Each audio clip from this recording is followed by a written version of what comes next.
Të nderuar teleshikues, mbrëmë nisim emisionin Debatin që rëmuan. Është një ngjarje shumë e rëndësishme në historinë e Shqipërisë që ose flitet pak ose as pak.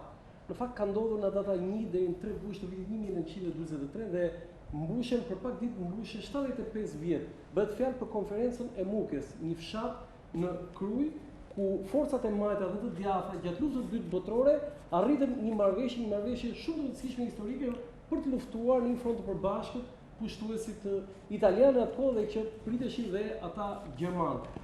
Mirë po, vetëm pak ditë më vonë, kjo marrëveshje u bë nul. Dhe sot që kanë kaluar 75 vjet, edhe historiografia shqiptare nuk arrin ta ketë të qartë plotësisht se çfarë ka ndodhur me atë marrëveshje. Ka ende dy teori, të cilat nuk bien dakord me njëra tjetrën. Ka historianë që e cilësojnë një marrëveshje të prishur nga forcat komuniste dhe konkretisht nga Enver Hoxha, dhe ka historianë që mbështesin idenë që kjo marrëveshje ishte destinuar të prishe për arsye se balli kombëtar ishte ai që bashkëpunonte me pushtuesit fashist italian dhe ata gjerman më vonë. Por në fakt çfarë ka ndodhur 75 vjet më parë?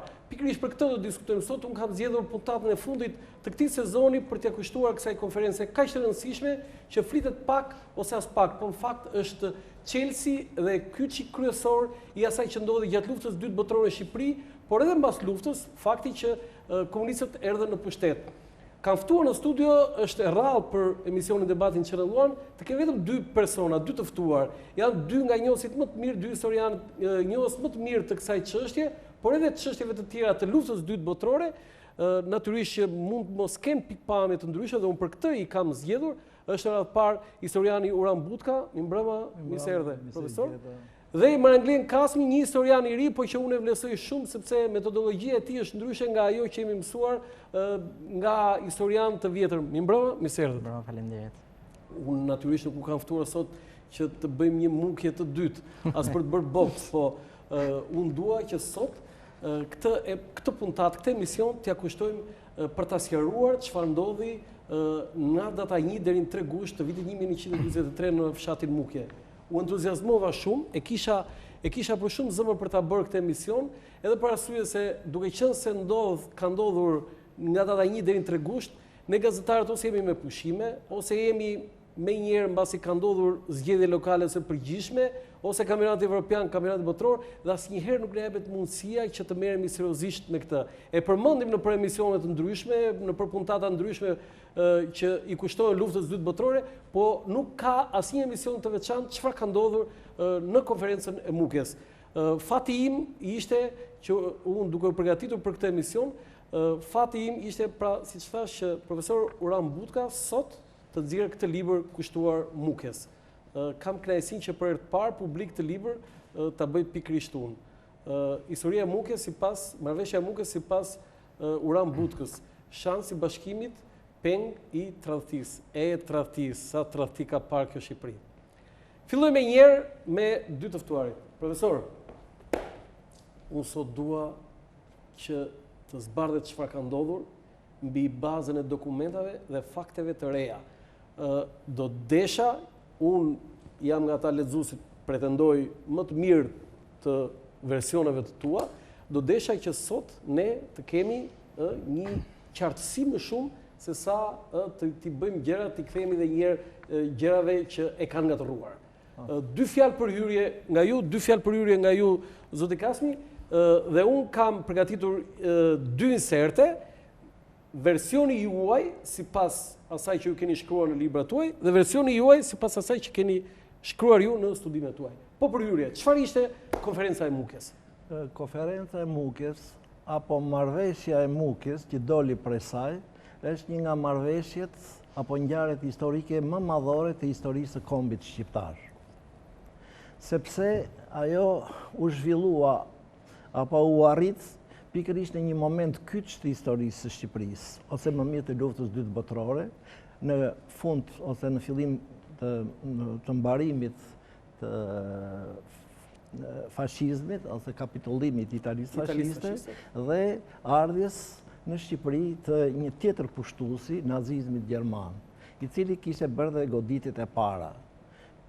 Pikërisht në këtë kohë, në këtë moment kyç, forcat kryesore të Shqipërisë politikanët, luftëtarët, duke i kuptuar këtë moment të rëndësishëm, po dhe të rrezikshëm për Shqipërinë, arritën të bashkohen në një konferencë, që u quhet Konferenca e Mukjes. Së dyti, ajo që është e veçantë, Konferenca e Mukjes nuk është një konferencë e njëzeshme, apo një konferencë partijake. Kur them të njëzeshme, në kohën e Skënderbeut janë mbledhur gjithë shqiptarët në thirrjen e Skënderbeut për luftuar kundër pushtuesve, ose të vim të konferencat e tjera partijake të mëvonshme duke përfshirë dhe konferencën e Pezës. Ndërsa kjo është e jashtëzakonshme për faktin sepse bashkoi në një konferencë, në një debat dhe në një marrëveshje dy ekstremet e politikës dhe të luftës të asaj kohe brenda në Shqipëri, ballin kombëtar dhe frontin apo këshillin e përgjithshëm nacional. Tani, pra ata që nuk e dinë, se më thoshin disa të rinj, profesor, ç'a është ky fronti? Do të thonë, balli kombëtar ishte një parti, organizatë. Po ta themi parti politike. Jo partisisht. Po si ishte, po të sqarojmë se organizatë, çfarë organizate? Organizatë që u themelua pikërisht si një alternativë kundër pushtimit. Po, flas që ishte profesion dhe forcat e djathtë. Forcat e djathtë. Po, dhe Fronti Nacional Shqiptar profesion dhe forcat e majta, do të thënë Partinë Komuniste. Është një lloj për ata që nuk e kuptojnë, sikur sot Partia Socialiste me Partinë Demokratike të bënin një marrëveshje. Edi Rama dhe Lulzim Basha, po jo si ajo e majt të vitit kaluar. Ja që ta mbaroj. Pra, ishte një marrëveshje që bashkoi dy krahët e politikës dhe të luftës për çlirim. Kjo është më saktë, dy krahët. Të majtës dhe të djathtës. Partinë Komuniste dhe të djathtën nacionaliste. Ballit kombëtar që ishte i djathtës dhe Partisë Komuniste, më mirë Frontit Nacional Shqiptar që ishte themeluar në Pezë, për një qëllim të përbashkët, luftën për çlirimin e Shqipërisë dhe për një Shqipëri në fund të luftës të lirë, demokratike dhe popullore. Kjo është shumë është për të theksuar, sepse edhe njerë, edhe sot si që theksuat ju, është e nevojshme që për çështje shumë të rëndësishme madhore të integrimit, forcat politike, po dhe forcat e tjera politike, apo intelektuale, apo sociale, duhet të bashkohen për këtë qëllim madhor. Po Edi Rama s'vajti në Mukje? Tani ne flasim për atë kohë. Kjo ishte më morë, do më dhe Enver Hoxha nuk vajti në Mukje. Enver Hoxha nuk vajti, po vajti të tjerë. Nuk vajti Mitati. Vajti Mitati, po vajti dhe të tjerë kolegë të Partisë Komuniste, por që ishin të partisë, si të thosh, social-demokrate, që kishin studiuar në Perëndim. Po s'kishin funksionin e Enver Hoxha, rolin e Enver. Mirë, si Imer Dishtizat e tjerë, Omer Nishanit, të cilët... Profesor, ta mbarojmë këtë si hyrje, sepse e kam të shkruar dhe duhet ta paraqes në ekran sipas asaj që kemi dhënë në versionin tuaj. Shkurtimisht për hyrjet, çfarë ishte? Që ta mbyll edhe këtë, sepse për herë të parë në mënyrë institucionale ushtrua dhe problemi i Kosovës. Dhe zgjidhjes së saj sipas paktit të Atlantikut, do më thënë, referendumit popullor për zgjidhjen e çështjes së saj. Marenglen?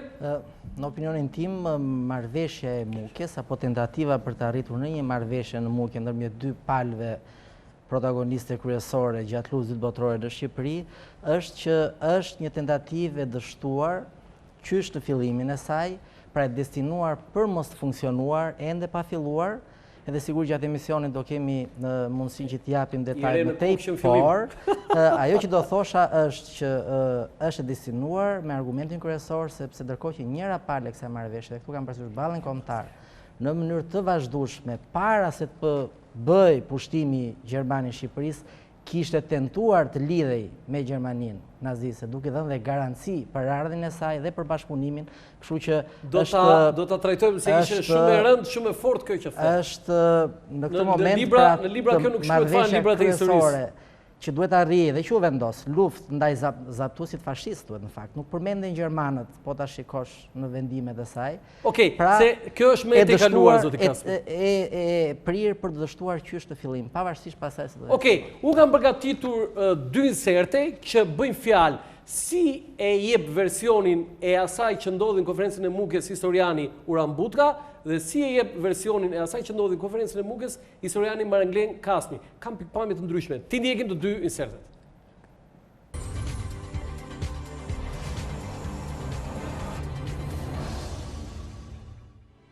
Uran Butka, versioni për konferencën e Mukjes, shkaqet e prishjes së marrëveshjes së Mukjes. Për mendimin tim, shkaqet kryesore të prishjes së marrëveshjes së Mukjes janë 3. Shkaku i parë, me këtë marrëveshje goditeshin interesat jugoslave për Kosovën, si edhe synimet jugoslave ndaj Shqipërisë. Neni 2 i marrëveshjes që shprehi për një Shqipëri të pavarur dhe etnike, i tërboi jo vetëm përfaqësuesit e Partisë Komuniste Jugoslave, pranë lëvizjes nacional çlirimtare, Popović dhe Mugosha, por edhe udhëheqësit kryesor të Partisë Komuniste Jugoslave, të cilët reaguan menjëherë kundër. Shkaku i dytë i prishjes së një anshme të marrëveshjes së Mukjes ishte çështja e pushtetit, frika se pushteti mund të ndahej me forcat nacionaliste, e forcat e tjera politike, e çoi Partinë Komuniste Shqiptare në atë qëndrim arbitrar dhe në atë akt antidemokratik, qëllimi kryesor i së cilit ishte marrja e pushtetit me çdo mjet, vetëm në duart e saj, qysh gjatë luftës, dhe jo siç ishte përcaktuar në marrëveshjen e Mukjes, se çështja e pushtetit do të vendosej pas luftës me zgjedhje të lira dhe të përgjithshme. Pa kaluar as 5 ditë nga konferenca e Mukjes, Enver Hoxha, i pushtuar nga frika se po i rëshqiste pushtetin nga dora, porositi me qarkoren e 8 gushtit 1943, që të mos e lëm reaksionin të na marrë frenat nga duart. Shkaku i treti prishjes së marrëveshjes së Mukjes ishte t'i hapej rruga plotësisht vendosjes së regjimit komunist në Shqipëri dhe futjes së saj si vend strategjik në kampin e vendeve komuniste të lindjes. Partia Komuniste Shqiptare ishte frymëzuesja dhe udhëheqësja e kësaj alternative, që vepronte nën maskën e Frontit Nacional Çlirimtar, nën kontrollin e plot të Partisë Komuniste Jugoslave dhe nën urdhrat e Kominternit. Platforma e Partisë Komuniste Shqiptare s'ishte gjë tjetër veç se ideologjia marksiste-leniniste, teoria e revolucionit proletar për marrjen e pushtetit me dhunë, vendosja e shtetit të diktaturës së proletariatit në udhëheqjen e një partie të vetme, Partisë Komuniste. Si një partie e tipit stalinist, Partia Komuniste Shqiptare zbatonte praktikat kriminale të Partisë Komuniste Bolshevike, të Bashkimit Sovjetik dhe të Stalinit.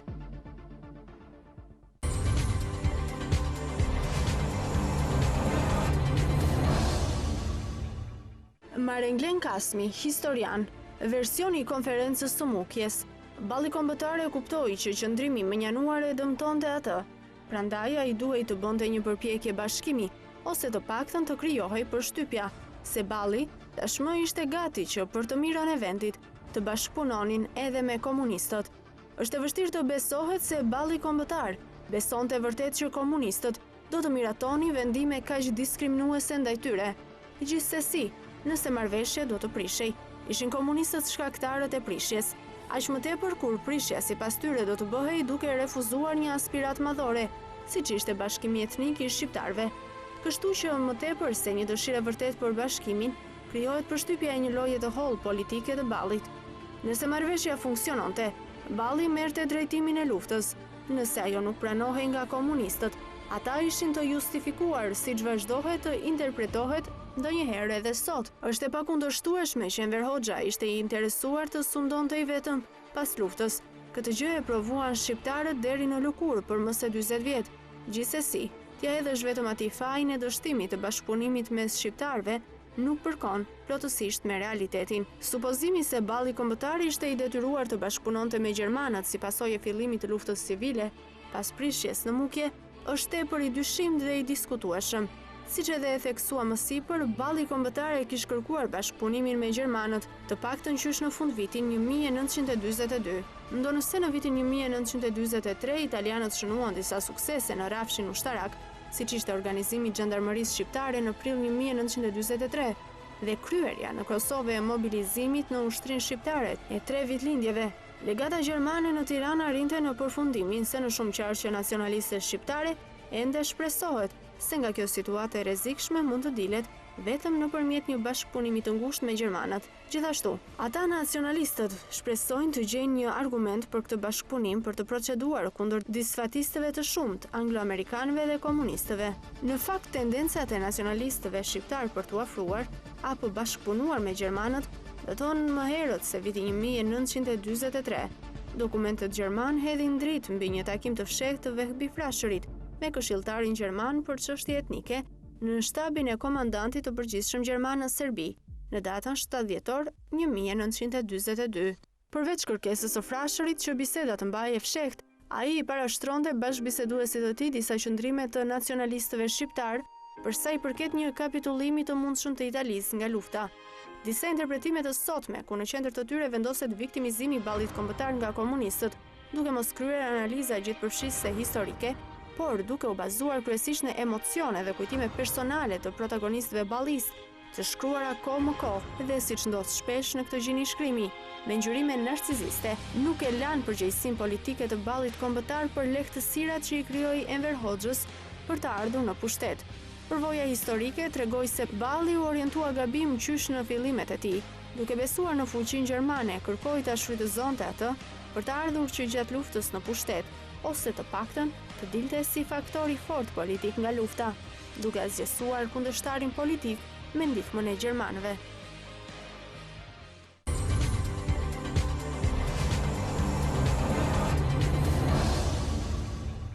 Faleminderit, kemi në studio, ishin dy versione sipas historianit Uran Butka dhe historianit Marenglen Kasmi për konferencën e Mukjes. Në fakt, të dy versionet kishin shumë diferenca me njëri tjetrin. Profesor, kam 1001 pyetje, po e para për të dy. Kush e inicoi konferencën? Se është shumë e rëndësishme kjo. Po, natyrisht. Kjo ka një histori këtij gjatë, por unë mund të them këtë gjë që kundërshton edhe versionin e zotit Marenglen, që ishte Partia Komuniste Shqiptare, iniciuesja kryesore në mënyrë institucionale flasim, dhe besoj që edhe Marengleni i ka shfletuar dokumentat.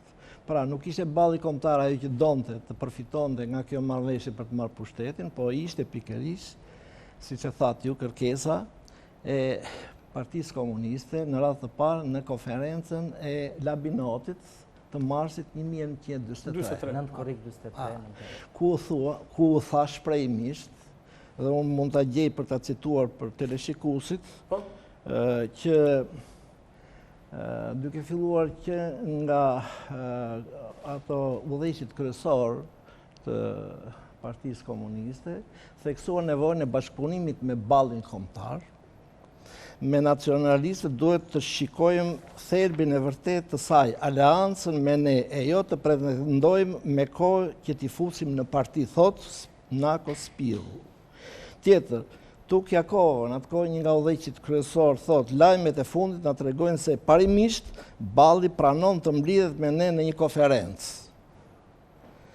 Tjetër, jo, kush ishin komunistët do? Pra, ishin komunistët. E para, kjo është thelbi ose si të thuash nisma flasë në mënyrë institucionale, sepse takimet personale, qoftë nga anë e ballit, qoftë nga anë e nacional shqiptare, të liderëve kryesor, të ata që ishin për marrëveshje, që kishin tharmë nacionaliste dhe kombëtar, ishin bërë dhe përpara. Por, tjetër, në 25 qershor, prapë në një konferencë të Partisë të Këshillit Përgjithshëm Nacional Shqiptar, Baskupi propozoi Partisë Komuniste, sepse ishte antar i Këshillit të Përgjithshëm Nacional Shqiptar, që të bëjmë një aleancë apo një marrëveshje me ballin e të tjerë, e kam edhe të cituar diku do ta them, dhe u pranua kjo, madje u zgjodhën dhe 4 përfaqësues të Nacional Shqiptares, Baskupi, Ymer Deshnica, Mustafa Gjinishi dhe Myslim Peza, 4 përfaqësues kryesor të saj që do të takoheshin dhe do të bashkëpunonin për arritjen me ballin. U bën 2. E treta, më 19 korrik, apo jo, të vitit 1943, u mblodh Këshilli i Përgjithshëm Nacional Shqiptar. I zgjedhën konferencën e Pezës, që ishte organi më madhor i lëvizjes nacionale shqiptare, dhe diskutoj pikërisht për këtë bashkëpunim me ballin kombëtar. 9 korrik për të qenë. 9 korrik, po më 18 korrik ishte proklamat. Dhe atje u diskutua pikërisht në mënyrë pozitive për ballin kombëtar. Lërë se shton ata historiogranët komunistët dhe lërë se shtot Marengleni, tani më vjen keq që ai shprehet kështu për të mos kuptuar kuptimin e vërtetë të ngjarjeve. Jo. Problemi po flas. Dhe unë me fakte po flas dhe pikërisht u vendos që këta ishte edhe Enver Hoxha, dhe Enver Hoxha ishte pro bashkëpunimit me me ballin kombëtar. Unë do të citoj edhe materialet. Në Verogja ishte pro bashkëpunimit, Ta kalojmë kjo pak- del për Ta mbaroj. Patjetër. Edhe në Verogja, edhe të tjerët ishin dakord për bashkëpunim dhe i dhanë fuqi të plota. Do dhe në Një Verogja minutë. ka thënë që të bashkëpunoj me ballin, ma cito. Një minutë ta citoj jo. Dhe i ngarkoi të katër këta eksponentë lëvizjes shqiptare që të takoshin me delegacionin, me ballin kombëtar që do të caktonte edhe ata. Po një pyetje kam, se çon vetë Një minutë, është tjetër punë, sepse Enveri ishte sa dinak, aq edhe djallëzor, në këtë kuptim ai akoma si ishte bërë. Akoma e ruan të vetën që të mos ekspozohesh dhe ndoshta nëse nuk do të arrijesh marrëveshje. Bukur ti ishte atje me mitat frashën ballë për ballë, ha? Pra, pikërisht,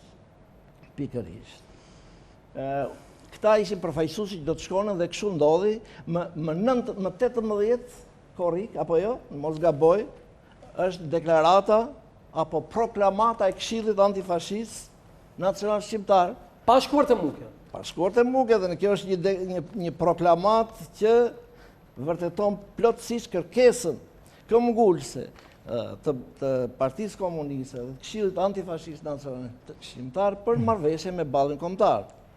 Dhe unë do ta lexoj proklamatën për natyrisht për proklamata është ajo se e kemi një proklamata e dalë Mukjes, ajo e Mukjes. Jo, proklamata e Këshillit të Përgjithshëm Nacional Shqiptar. Shkurtimisht, me disa pika.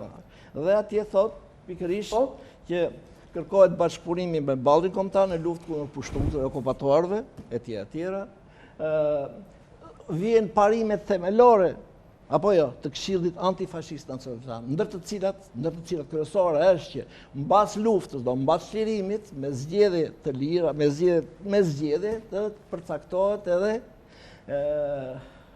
rendi shoqëror ose politik dhe kush do ta marr pushtetin. Kjo është një gjë që u proklamua në këtë, domethënë, po u mohua më vonë, sepse më vonë me konferencën Labinotit, Enver Hoxha tha do ta marrin pushtetin gjatë luftës. Domethënë, edhe parimin kryesor që patën në këtë proklamatë e shkelën.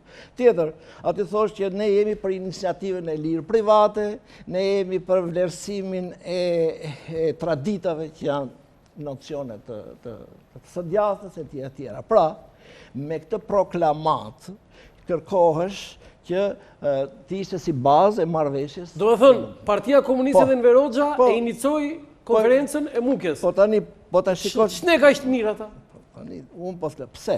Arsyet do ti. Po. Edhe teleshikues. Sepse në atë kohë, në fund të korrikut, në korrik të vitit 1943, forcat këtu në Shqipëri dhe jashtë Shqipërisë ishin të tilla. Në radhë të parë kishim një avantazh të frontit antifashist botëror kundër nazifashizmit. Apo jo, me humbet që pësuar ata në Rusi, Italia po kapitullon. Kapitulloi Italia etj. E para, e dyta, forcat në Shqipëri si ishin?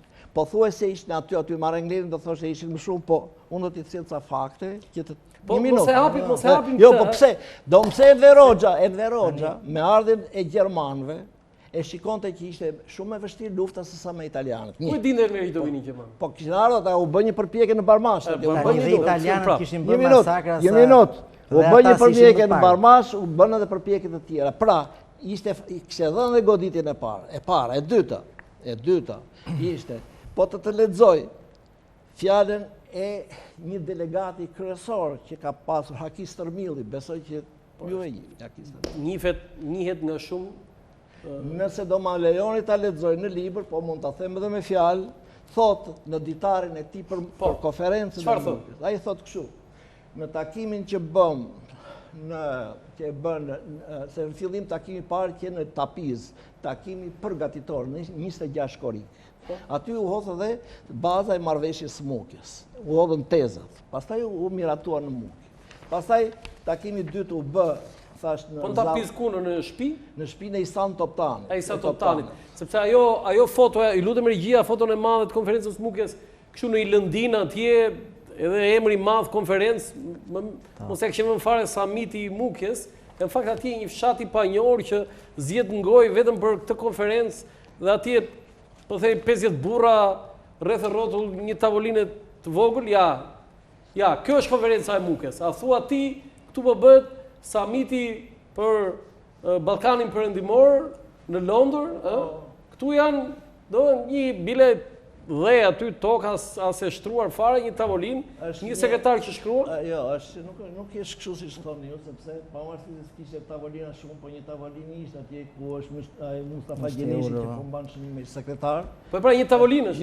Një tavolinë, pastaj edhe një herë ju lutem regjia. Atë ishte rrethi i atyre që do vendosen me votë deliberative, do me votë drejt për drejt, dhe rrethi tjetër ishte me votë konsultative. Do të edhe një herë vendosja pse kështu?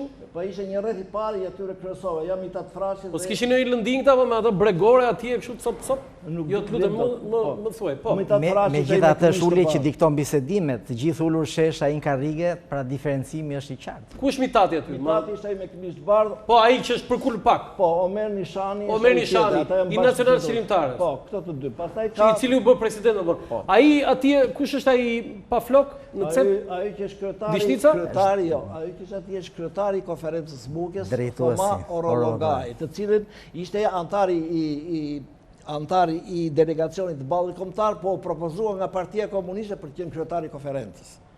Këto janë teza, jo një minutë që ta mbaroj. Ta mbaroj dhe pastaj do ta marr fjalën Marenglenit të flas sa të doj. Do të thënë, më mirë profesori është shpesh edhe nga pak se sa e gjatë edhe pastaj harrojmë fillin, ë? Po, jo, nuk tani me që e kishte fjalën te kjo proklamata, po lexoj për teleshikuesit dy fjalë. Qendrës së organizatës së Ballit Kombëtar, Këshilli i Përgjithshëm Nacional Shqiptar, duke marrë parasysh zhvillimin e gjendjes ndërkombëtare, hapjen e frontit të dytë, si dhe atë gjendjes së brendshme, duke pasur për bazë interesat e larta të dheut tonë të shtrenjtë, në mbledhjen e tij të jashtëzakonshme, e quajti për detyrë patriotike të ftoi zyrtarisht organizatën e Ballit Kombëtar për një takim sa më të shpejtë dhe përfundimtar. Për këtë punë, ngarkoi Këshilli i Përgjithshëm Nacional me një delegacion të posaçëm me fuqina të plota për të biseduar dhe me vendosur mbi të gjitha punët dhe kryesisht mbi bashkimin e forcave të gjithë kombit kundër armikut. Edhe delegacioni thotë përbet ka këta dhe jep programin. Pra, është kërkesa, jo nisma, kërkesa zyrtare e Këshillit të Përgjithshëm Nacional Shqiptar për të bashkëpunuar me Ballin Kombëtar. Balli Kombëtar ishte në atë kohë, sipas gjithë studiuzëve dhe statistikave, sipas edhe studimeve të vija, kishte një shtrirje më të gjerë në Shqipëri. Edhe forca më tepër luftarake, Balli Kombëtar. Kjo u tha ma vërteto këtë se në histori se ka mësuar kështu. Mirë, unë do të lexoj vetëm historinë. Zysha dhe profesori i historisë më ka thënë që... Po, ato janë vetëm mashtrime dhe... Po tani, po them këto zyrtarët unë. Unë të kisha prur lista me të gjithë forcën e qetave, si të Ballit Kombëtar dhe... Historinë e Akademisë së Shkencave. Dëgjoj, u propozua nga dikush nga Balli Kombëtar që me që forcat e Ballit Kombëtar janë më të mëdha se forcat nacionale shqiptare, të jenë 12 antar në mbledhjen e Mukjes, 12 përfaqësues me 6 jetë të nacionale shqiptare. Po jo, 12 do. Po pra si u propozua përpara. Me këtë arsye, sepse më shumë po një nga ata mitati e kundërshtoi dhe këtë na i thot Haki Stërmilli, shkrimtari dhe thot. Dhe ish kryetari i Shërbimit Sekret. Edhe ai thot që pikërisht me që forcat nacionaliste ishin më të shtrime në territore, ishin më shumë, u propozua që të kishte më shumë antarë nga delegacioni i Ballit Kombëtar dhe mitati e kundërshtoi për të qenë të barabartë. E të tjerë. Dhe studiuesit e tjerë kanë vënë mbas Mukjes, kur filloi lufta civile, ndryshoi pozicioni. Kemi publicitet, fjala për të.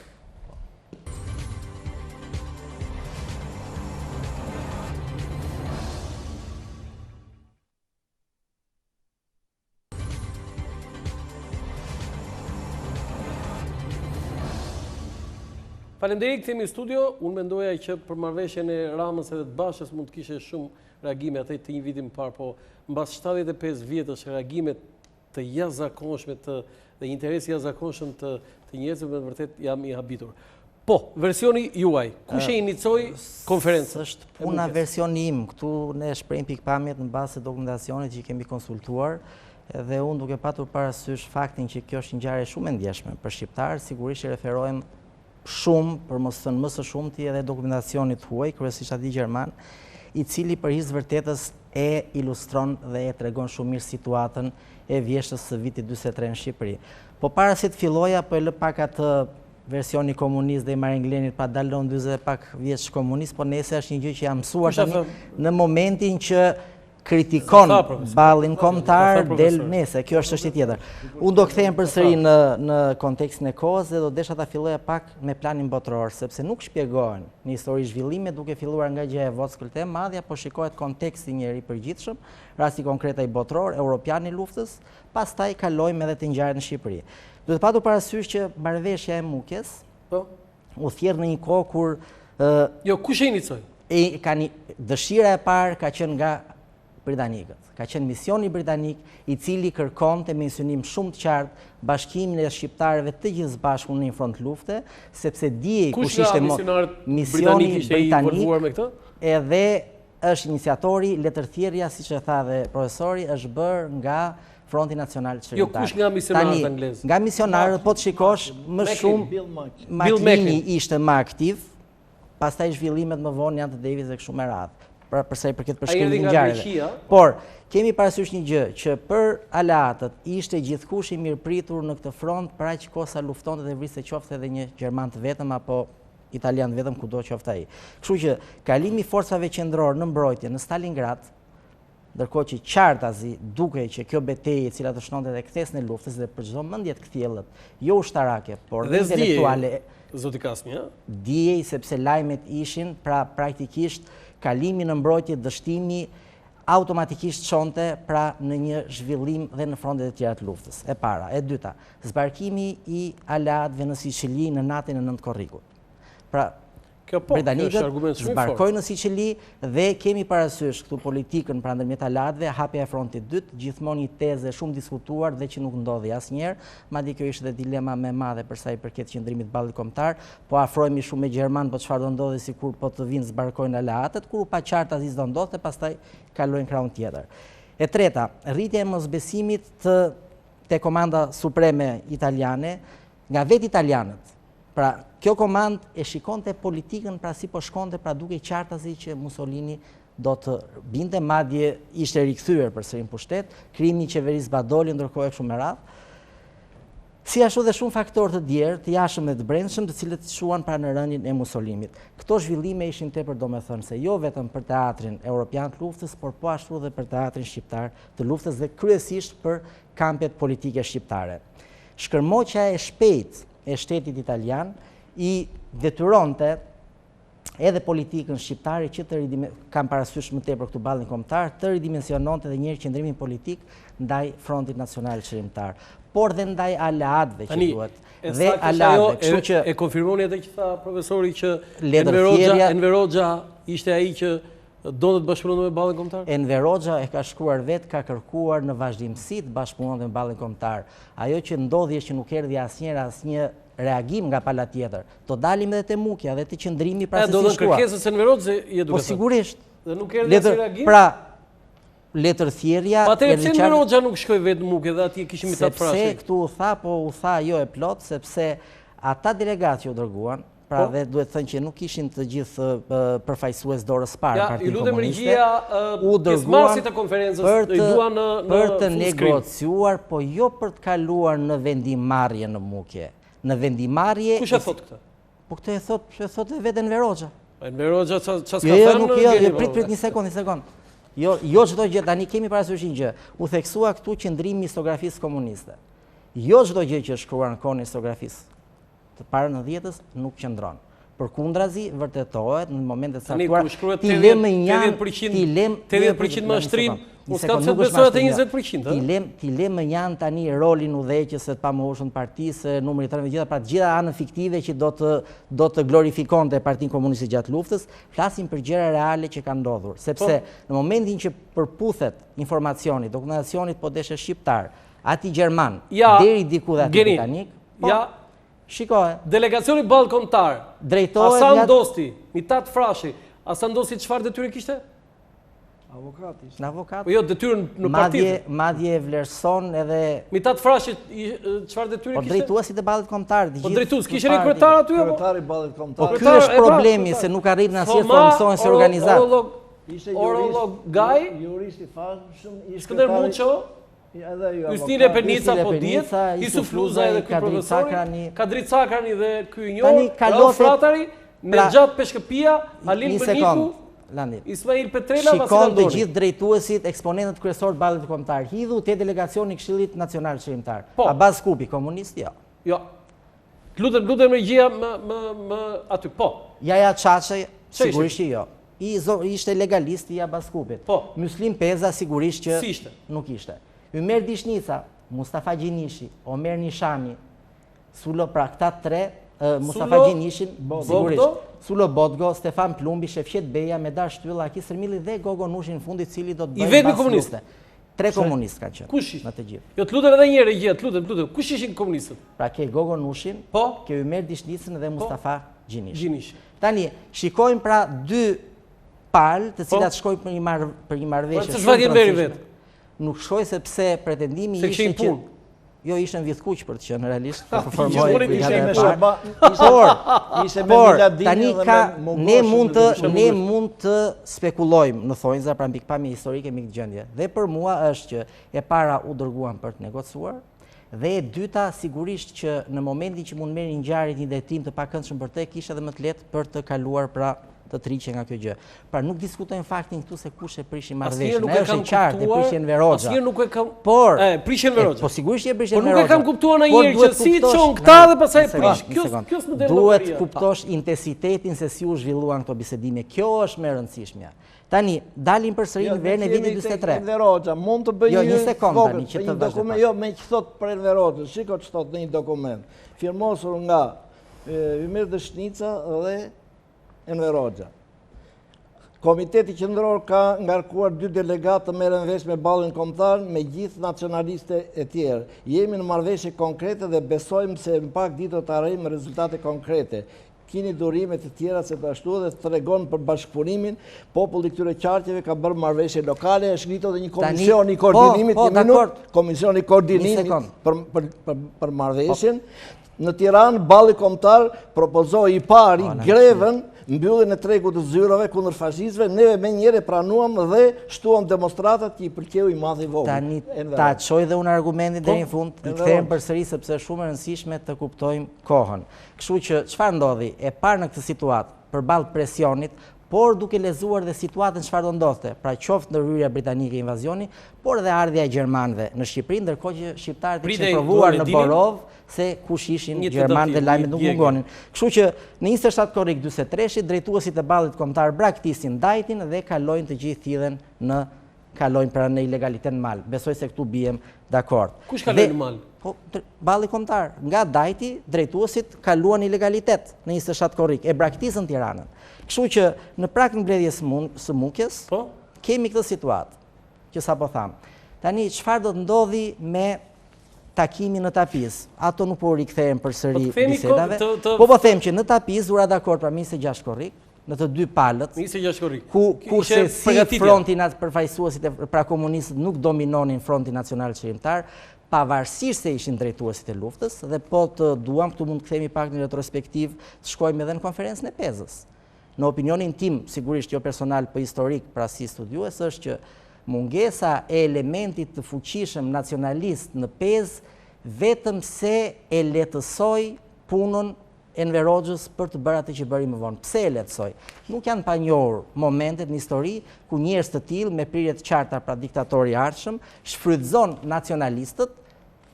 Kush e njifte Enver Hoxhën në 42-shin apo 41-shin jo. Ama çfarë do kishte ndodhur, pavarësisht se në histori nuk ka ama. Ata e njihnin, por mbështetja duhet nga vendi. Çfarë do të ndodhte nëse elementi nacionalist në Pezë do kishte qenë më i fuqishëm dhe rrjedhimisht në Frontin Nacional Qërimtar? A mund të dominonte kaq kollaj Partia Komuniste? A ishte më i njohur Enver Hoxha se ta frash një sekond? Jo, nuk Partia Komuniste gjithë elementet nacionaliste. Nuk i ka përjashtuar, nuk u përgjigj Mitat Beu, nuk shkoj. Tani më lër të shpjegoj. për balli kombëtar, se balli kombëtar nuk mori pjesë në pesë. Tani më lërë të shpreh, të lutem, profesor, më lërë të shojë në argumente në fund. Një sekond. Pra dalim të përbërja e delegatëve, pra kurse si nuk ka dominim pra komunist, e para. E dyta, çfarë u vendos në tapiz ministri Gjash Korrik për t'i vullosur ato 27 Korrik që nuk ndodhin tapiz, po do të zhvendosin në Mukje, si pasojë e djegjes italiane. U vendos luftë imediate zaptuesit fashist. Zaptuesit fashist. Ndërkohë që nuk flitet për atë Italia dukej nga po shkonte, nuk flitej fare për pasuesin. Po s'kishin ardhur ato? Po s'kishin ardhur, po sigurisht... Jo, dje ishe konfirmuar që do vinin? Po nuk ishte konfirmuar, po lexohet situata, sepse kur Shqipëria ishte pjesë e rëndësishme në gjithë mbrojtjen e frontit të Europës juglindore të gjermanëve, sigurisht nuk do liej bosh. Madje kishte 3 muaj më spaku diplomacia gjermane që vlerësonte situatën në Shqipëri. Me këtë do lidhemi si do e bëjmë, si ta mbajmë Shqipërinë pra pjesë frontit me sa më pak forca që është e mundur. Dhe këtu hyn balli kombëtar, do e shohim pak më vonë lojë. E dyta, të dy organizatat e pranonin idenë themeltare të formimit të Komitetit Përbashkët me emrin Komiteti për Shqipërinë, për shpërtimin e Shqipërisë. E treta, luftë për një Shqipëri të lirë, independente, pra të pavarur dhe demokratike të vërtetë. Ky është formulimi pra mod a mod. Dhe e katërta, Komiteti ka për program gjithashtu çlirimin e Shqipërisë së 13-s dhe për viset e tjera të banuara për shqiptarësh, reklamon të drejtën universale. Çlirimi i Shqipërisë 13-s çdo 13, Shqipërinë aktuale sot. Dhe reklamon për pjesën tjetër shqiptarëve. Vetëm për Shqipërinë londineze në fund, po, londineze, dhe reklamon pra për të drejtën universale të vetëvendosjes të garantuar dhe për kartës Atlantikut për viset e tjera shqiptare. Tani çfarë ndodh? Pra karta e Atlantikut ishte e qartë që nuk do njohim asnjë ndryshim kufish gjatë luftës. Nuk ka qenë vetëm gjatë luftës dy botare kështu. Është në çdo konflikt botëror kështu. Po s'kërkoj njëri ndryshim në konferencën Mukjes. Një sekond. Tani pse dalin te pika, pra këto janë negociatat, kjo është tapiza. Dalin te ajo që u tha që pra i bie sipas asaj që kuptova unë që balli kombëtar nuk mund ta ketë patur, po them në thonjza me gjas me Mukjen sepse nuk ishin ata që e kërkuan. Ky ishte argumenti apo jo? Jo, as pak. Por tani as pak, edhe balli kombëtar, edhe Mitat Frashi kanë bërë takime me Abbas Kupin, me Isan Toptanin, personale, unë nuk flas për ato institucionalet, për një bashkëpunim në luftë. Kur flasim për politikë kombëtare, nuk është politikë personale çështja e kombit. Pra flasim për institucione politike dhe institucione politike janë grupimet politike të kohës. Ndërkohë që njëra palë e ritheksoi për të keqen e shqiptarëve më vonë, arriti që të formsoj ashtu si duhet, fatkeqësia përsëri në thonjza, po them, e ballit kombëtar ishte që nuk u formsua dot asnjëherë si një organizatë e mirëfillt politike ushtarake jo.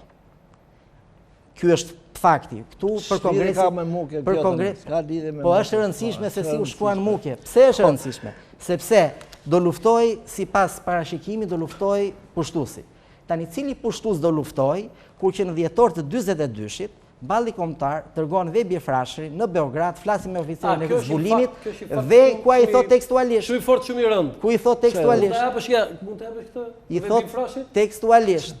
I thot që pra përveç fakti që na jep një dhënë saktë dhe kur është krijuar vërtet balli kombëtar pra për nëntorin e 42-shit, pavarësisht se krijimi i një force politike është proces, por ka një datë sigurisht simbolike, i thotë që janë 20-30 qeta në komandën e kësaj organizate fshet, madje i thotë akoma Bebi Frashëri, hajdeni në Shqipëri, përzini italianët, gjermanëve dhe ne do bashkëpunojmë me ju. Është mendim konstant në të gjithë. Çfarë përfaqëson Bebi Frashëri?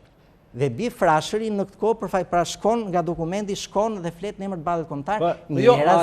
Po s'kishte as një tagër, as ishte i ballit kombëtar. Ai ka qenë Bebi Frashëri ishte djali as Mediu, as Vebiu, as të tjerët që kanë bashkëpunuar. Po tani si mund të shkosh flasësh te Gjermani, flasësh për një organizatë politike dhe thuash që s'ishte askush. Ti nuk njeh fare unë njoh shumë gjëra. Personalitetet e ballit kombëtar. Në ballin kombëtar nuk ka qenë as Mitrovica, as ai ministri i brendshëm që bëri masakrin, Xhafer Deva, as ky Medi Frashëri, as ky Vebiu, se ç'kan thënë këta, ç'kan bërë këta gjithë, mos bën një argument që është jashtë ballit kombëtar. Më lër të shoj analizën në fund. Tani unë ti kam dhënë Landi edhe si dokumente. Ato dokumentat? Po, edhe aty. Tani ky është pika kulmore. Tani mendim themi prapë në situatë. Po si do bënde bashkëpunim Partia Komuniste duke qenë se këta bënin marrëveshje me gjermanët? Po pikërisht ky është thelbi pra, që ishin pabesueshëm. Pabesueshëm, po pse Ishin jo e vetëm bën marrëveshje? pabesueshëm, jo pabesueshëm. Pse e bën marrëveshje? Por një politikë e cila diktohej nga dajti. Profesor, në pushtim, ai që ka ndërmend të luftoj pushtuesin nuk rrinte te dajti. Po lere dajtin. Dajti ka fjalën për te hotel dajti, jo mali dajti. Jo mali dajti, se mali dajti ishte okay. Po mali dajti vojnë partizani. Ta shoj në fund edhe kaloj. Ta shoj në fund edhe kaloj. Kush rrinte te hotel dajti? Mitat Frashëri? Ku rrinte? Ku rrinte? Ku rrinte? Ku rrinte? Mbrapa dajtit. Mbrapa dajtit. Për gjëra që nuk e di. Shiko, Mitat Frashëri. Ku rrinte Mitat Frashëri në hotel dajti? Në Tiranë më rrinte. Jo në hotel dajti? Po dajti është mënyrë simbolike. Po si i them në Rogë sot. Si është Rogë Po sot. në Rogë ku rrinte me gjithë në xhmien. Te rrugë ambasadave i mbante ai një nga ata birokrastritë në vlerësim historik. Pra ideja në ilegalitet. Teza, po ajo që thashun ishte kjo, që vajtja pra tentativa e qartë për bashkim. Jo se i qante barku shumë Enver Hoxhës për ballin kombëtar, po kishte hallin e britanikëve, pra njofja si aleat njerë, sigurisht që... Aty Billy Macklin ishte. Pa tjetër që po, sepse presioni që të bashkohen në luftë shumë i madh. Çfarë ndodh? Në 7 tetor të 44-s, thot Mitat Frashi, ne e mbajtëm premtimin, është dokumenti këtu, dolëm në mal, në 7 tetor 44-s. Tani aleatët thot na japin furnizime se a dolëm malne, në 7 tetor 44-s. Ndërkohë që kishte lufta... Po lufta e Barmashit që është bërë kundër italianëve me Safet Butkën, kur është bërë? Në Safet Butkën, në Gjerman. Tani këtu kemi pak konflikt sepse sigurisht është baba juaj. Por për Safet Butkën, nëse flasim se e përmendim pak më përpara. Jo. Flasim se thua në tetor filloi lufta. Pra, sigurisht që beteja dhe përplasje në nivel lokal të qetave të ballit kombëtar ka pasur gjatë pushimit italian. Po mos thuaj që lufta e ballit kombëtar kundër gjermanëve ka filluar në tetor. Unë flas si institucion, jo, sepse nuk ka rëndësi sot se çfarë bën X politikan një partie, por ka rëndësi se çfarë thot lufta që u bë në llogara drejtuesi i partisë, çfarë thot kundër gjermanëve që kaluar në llogara për të kaluar në jug, kundër atyre ishin qetat. Safet Butka ka qenë krau luftarak i ballit kombëtar. Ju çfarë thatë djathta? Në fakt, balli kombëtar nuk është i djathtë. Po çfarë është? Pse është i djathtë balli kombëtar? Jo, unë nuk e di. Kthehemi në realitet. I gjithë ky revizionizim i pastër i historisë që ndodh mbas 90-s, mbas 91-shit, dhe në qendër është vënë Mukja, e cila është kthyer në një diskutim historiko-politik, mos po politiko-historik duhet të thënë. Po pse sot ne po bëjmë diskutim politik? Tani unë flas për ne këtu jemi nivel sigurisht teknik. Por e gjitha kjo është për të justifikuar pra viktimizimi, i kanë thënë diku shkruar, si strategji për të shpëtuar dështimin që patën. Dështimin e ballit. Dështimin e ballit, sigurisht. Tani i kthehemi prapë. Kush do ta justifikojë Partia Komuniste që donte bashkëpunimin? Ja shtruan me sa vjen keq, ja shtruan në rrugën e Enver Hoxhës, ja bën aq të lehtë pushtetin sa për fat keq shqiptarëve. Dhe kjo është kritika ime ndaj ballit kombëtar. Cila është kritika? Se kritika ime është kjo që si është e mundur që njerëz me merita shumë të mëdha për Shqipërinë. Dhe nivel intelektual shumë të lartë. Me nivel intelektuar shumë të lartë për një periudhë të tillë historike, flas gjithmonë për periudhën 14 mujor, 15 mujor të pushtimit gjerman që është dhe kulmi ku janë ndarë shqiptarët përfundimisht, të dështojnë në këtë mënyrë. Pra kritika ime është në këtë dështim. Stop. Nuk po mburr këtë tjetër. Me thënë drejtën profesor, ajo që mua s'më ka pëlqyer në gjithë histori është nuk më shkon llogaria që balli kombëtar kishte niveli më të lartë intelektual. Nuk mohohet kjo. Dhe komunistët kishin niveli më të ulët intelektual. Tani nga Mitat Frashi te Enver Hoxha. Si ka mundësi që Enver Hoxha ja hodhi Mitat Frashit, po e bëti trashur? Atëre, mund të t'ja u shpjegoj? Po. E thot vetë Mitat Frashi në një letër që i drejton qeverisë britanike. Si i thot? Pse humbëm ne? Ne humbëm, sepse ne u vendosëm midis dy zjarreve. Zjarrit terrorist komunist që mbas Mukjes i drejtoi pushkët jo ndaj pushtuesve, po ndaj nesh, madje edhe me armatimin britanik. E para, pra në një terrorizëm të jashtëzakonshëm që nuk ishte ndodhur ndonjëherë kundër vetë shqiptarëve, kur më përpara ishim ne aleat në Mukje, pas disa ditësh ne u bëm armiq tradhtare të tjera. Kjo ishte midis zjarrit komunist, terrorist, që bënte krime të jashtëzakonshme dhe zjarrit të okupatorëve, qoftë italian, qoftë gjerman. Mos e bëj ashtu. Një minutë. Ai ka dërguar Po janë të botuar edhe këtu te kjo. Luftrat i ka bë. Se shumë binë se do nuk më del llogaria ta thash profesor. Ora është një nivel kaq të lartë intelektual, tani t'ja merrin këta. Si tha ata leckamanët, u bë lufta me leckamanët. Po tani ISIS këta të terroristë ISIS, pse qëndrojnë akoma, kanë disa vjet që qëndrojnë vetëm në saj të vrasjeve, të presjeve, të krimeve. Edhe as Amerika, as vendet tjera si bëjnë do të zap. Nuk është duan që të shkeme të. Duan që të shkeme të, por nuk është kollaj. Largohemi pak nga interpretimi 2-3 gusht 1943, situata e brendshme politike e Shqipërisë. Reshtohen të gjitha, nuk e kekë. S'kemi ardhur akoma te Mukja. Jo, po flasin te lufta, sepse këtu flitet për luftë civile. Çfarë data 2 atë ditën e data 3 gusht 43. Po, ditën e konferencës. Edhe raporton për situatën për forcat politike gjermanët, më. Shkruan, raporton ky konsulli gjerman. Jo, po nuk e di, na e shpjego. Edhe thot, po atë fillova të them. Se nxehesh, po mos u nxe. Jo, nuk u nxe. Situata e brendshme politike në Shqipëri dhe rreshton të gjitha forcat politike në Shqipëri. Dhe thot, çfarë thot? Ditën e konferencës. Nacionalistët. Jo, më fal, edhe një gjë për qartësi. Raportin kush e ka hartuar? Raportin e ka hartuar një në toger gjerman Pan, i cili quhet Pan. Niveli urët pas ka qenë. I cili ishte një shqipfol shumë i mirë, kishte gruan shqiptare dhe kisha 20 vjet që jetonte në Shqipëri. Filloi lufta, u vesh oficer punë në Shqipëri dhe rrinte te legata, pra ishte i zbulimit. Si është gruaja e tij? Po tani numrin e këmbës nuk e di. Po nuk e di. Okej, tregoj tek kamera këtu dhe tani ajo që bie në sy është që Zogis thot rreth 20%, pra bën dhe një ndarje sigurisht. Po, tjetër? Nacionalist thot kundërshtar të Zogut të betuar rreth 40%. Po. Pastaj hidhet madje ndan dhe shqiptar thot grekofil 29%, hidhet e komunistët thot 15%. 15% komunistët? Tani, çfarë thot përballin kombëtar? Prandaj forcat u realizua ajo teza ime që ishin më shumë forcat nacionaliste në Mukje. Po një sekond tani, ja po e vërteton edhe dokumentin. Po çfarë vërteton kjo? Vërteton po deri në fund luftës 2000 komunistë u bën 70.000 vet ato shqiptare. Prandaj dhe komunistët kërkuan bashkëpunimin. Tani një sekond. Edhe thot që pra, përsëri jemi në 3 gusht, ka dhe raportime të tjera që thonë një gjë. Vim te konferenca e Mukjes. Vim te konferenca, thot, programi i tyre është i ngatarruar, thot. Ata e shikojnë me shumë dëshirë një mision të Gjermanisë në Shqipëri. Pra në çdo dokument vetëm jepet dëshira për bashkëpunim, madje, pa një sekond, të lutem. Ja, tani, vole për luftë civile, që në 9 shtator, me të ardhur kanë marrë kontakt me përfaqësues. S'kemi arritur akoma tek prishja e marrëveshjes Mukjes. Se do kemi marrëveshje njërë. Ajo ishte e prishur pa filluar. Zoti Kasmi, të ndjekim këto momente proklamatën që doli nga marrëveshja e Mukjes. Në data 1 deri në 3 në fshatin Mukje të Krujës. Të ndjekim.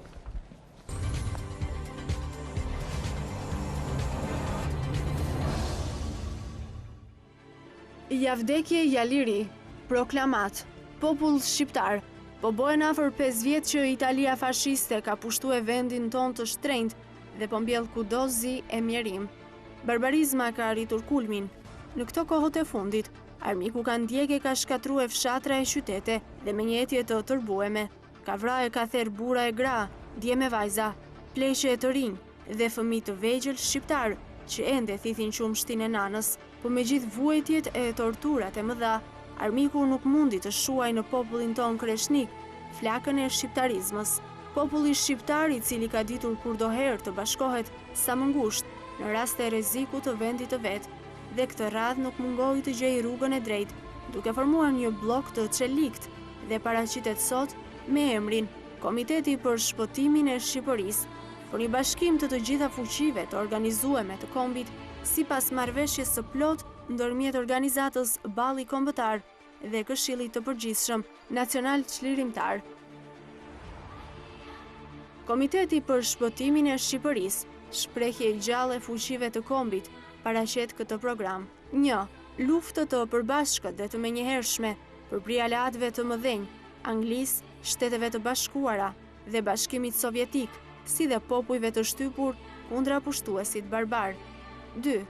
Luftë për një Shqipëri të pavarme, luftë për zbatimin e parimit të njoftun botërisht e të garantuara nga Karta Atlantike të vetëvendosjes së popujve, për një Shqipëri etnike. 3. Luftë për një Shqipëri të lirë, demokratike dhe popullore. Komiteti për Shpëtimin e Shqipënisë do të vazhdoj luftën të e udhëhequr popullin shqiptar në rrugën e sakrificës dhe të nderit deri në formimin e një qeverie provizore, Forma e regjimit do të caktohet prej vetë popullit me anën e një asambleje kushtetuese, të zgjedhur me sufrazh universal direkt. Proklamata mbyllet me një thirrje optimiste, drejtuar të gjithë shqiptarëve për t'u bashkuar në luftë kundër pushtuesve të huaj. Është zëri Mukjes. Shqiptar, nuk keni të shtëprisni ma. Armiku është akoma në vatrat tona. Erdhi koha që të çoheni të gjithë, të vegjële të mëdhenj, burra e gra, intelektual, patriot, qytetar, katundar dhe të rrokni armët për dëbimin sa më të shpejtë të pushtuesit të huaj nga toka e shenjtë shqiptare. Ngrihuni të gjithë pra, betohuni para flamurit të Skënderbeut, bashkohuni rreth komitetit për shpëtimin e Shqipërisë dhe sulmoni në çdo vend e në çdo kënd, me armë me çdo mjet armikun pushtues. Zgjidhni prangat e robërisë që i keni duruar afër 5 vjet dhe merrni gjakun e martirëve tanë që ditën të vdesin në fushën e nderit për lirinë e Shqipërisë. Dita e shpëtimit erdhi, jashtë armiku zaptues. Rroft Shqipëria e bashkueme në luftë kundra pushtuesit. Rrofshin aleatët e mëdhenj, Angli, Shtetet e Bashkueme, Bashkimi Sovjetik. Rroft Shqipëria e pavarme, demokratike, popullore. Komiteti për shpëtimin e Shqipërisë, Shqipëni e lirë, gusht 1943.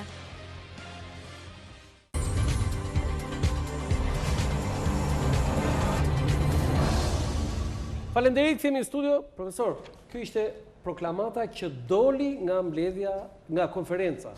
Në fakt ajo kështu si mbledhje fshati më duket mua aty. Po lehet se nuk mos shiko anën e jashtme, shiko produktin. Ka të bëj shumë se kot Rama nuk e bën. Se vën konferenca nuk e bën kot fasadat edhe këto qendrat urbane që ndikojnë ato. Komunistët kanë bërë mbledhje shumë pompoze, por kanë qenë mbledhje që kanë qenë në dëm të Shqipërisë. Ballisës kanë bërë asnjë, profesor. Ne flasim për një proklamat që është në nivelin e një proklamate të nivelit evropian atë botëror antifashist. Shumë e te kaluar për kohë. E te kaluar jo vetëm për luftën antifashiste të popullit shqiptar, në luftë në krahët e aleatëve të mëdhenj, në luftë për një Shqipëri të lirë, demokratike, etnike dhe popullore. Këtë popullore e shtuan natyrisht Krahoj Majt dhe u pranua shumë, po. Demokraci popullore. Ashtu, po ta them, ashtu. E treta, kush është e rëndësishme? Mbas luftës, me zgjedhje të përgjithshme, nëpërmes asamblesë kushtetuese, do të vendoset forma e regjimit. Kjo u vendos, ishte thënë edhe më përpara në të proklamatën e Këshillit të Përgjithshëm Nacional Shqiptar, u vendos edhe në Mukje, po u shkel më njëherë dhe mbas do vim te shkelja, po prit, profesor. Tani 3 ditë. Kjo 2-3, ç'a ndodhi në Mukje? Kjo marrë. Tani atje mbledhje sa veta ishin gjithë përveç 12, kishte tjerë? Kishte pjesa e dytë ishin ata me votë konsultative. Kishte mjaft figura të shquara, që nuk ishin direkt, po do të t'i lexoj. Po kush më thoi? Po të t'i lexoj tani se si ka kush sa të duash. Ishin pa drejt vote. Mjafton mi ta të frashë kaq.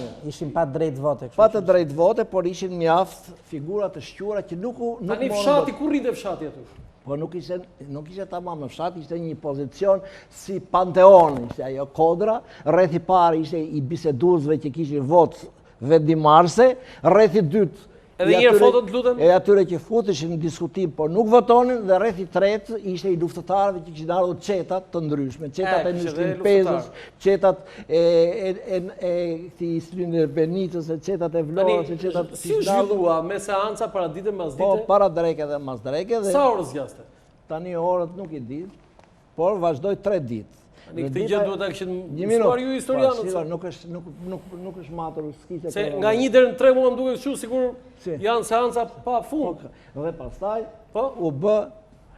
Po, ja kjo është foto. Ja, shikoj këtu profesor, te kjo. Profesor këtu, profesor. Profesor këtu. Te kjo, shikoj. Dhe mbas diskutimeve dhe vendimarrjes, lëndisë është fare ajo profesor, ca me kazma, me armë në jashtë, sepse nuk është forma ajo që përcakton përmbajtjen. Është që me të profesor, se ne kemi mbajtur. Atëherë, kjo ishte një deklaratë përfundimtare e marrëveshjes dhe Komitetit për Shpëtimin e Shqipërisë. Kjo ishte një zgjidhje e re politike. Ky komitet ishte pluralist nga të dyja forcat, qoftë nga Nacional Shqiptare, qoftë nga balli kombëtar, që do të drejtonte luftën. Enver Hoxha e kritikon, i merr dëshirisën që pranoi Komitetin për çlirimin e Shqipërisë të drejtonte luftën. Nga se përbëj komiteti? Prit një minutë. Pra, Profesor, do të kërkoj ndjes për ndërprerje publicitare, sërish fjala. Po, patjetër. Publicitet.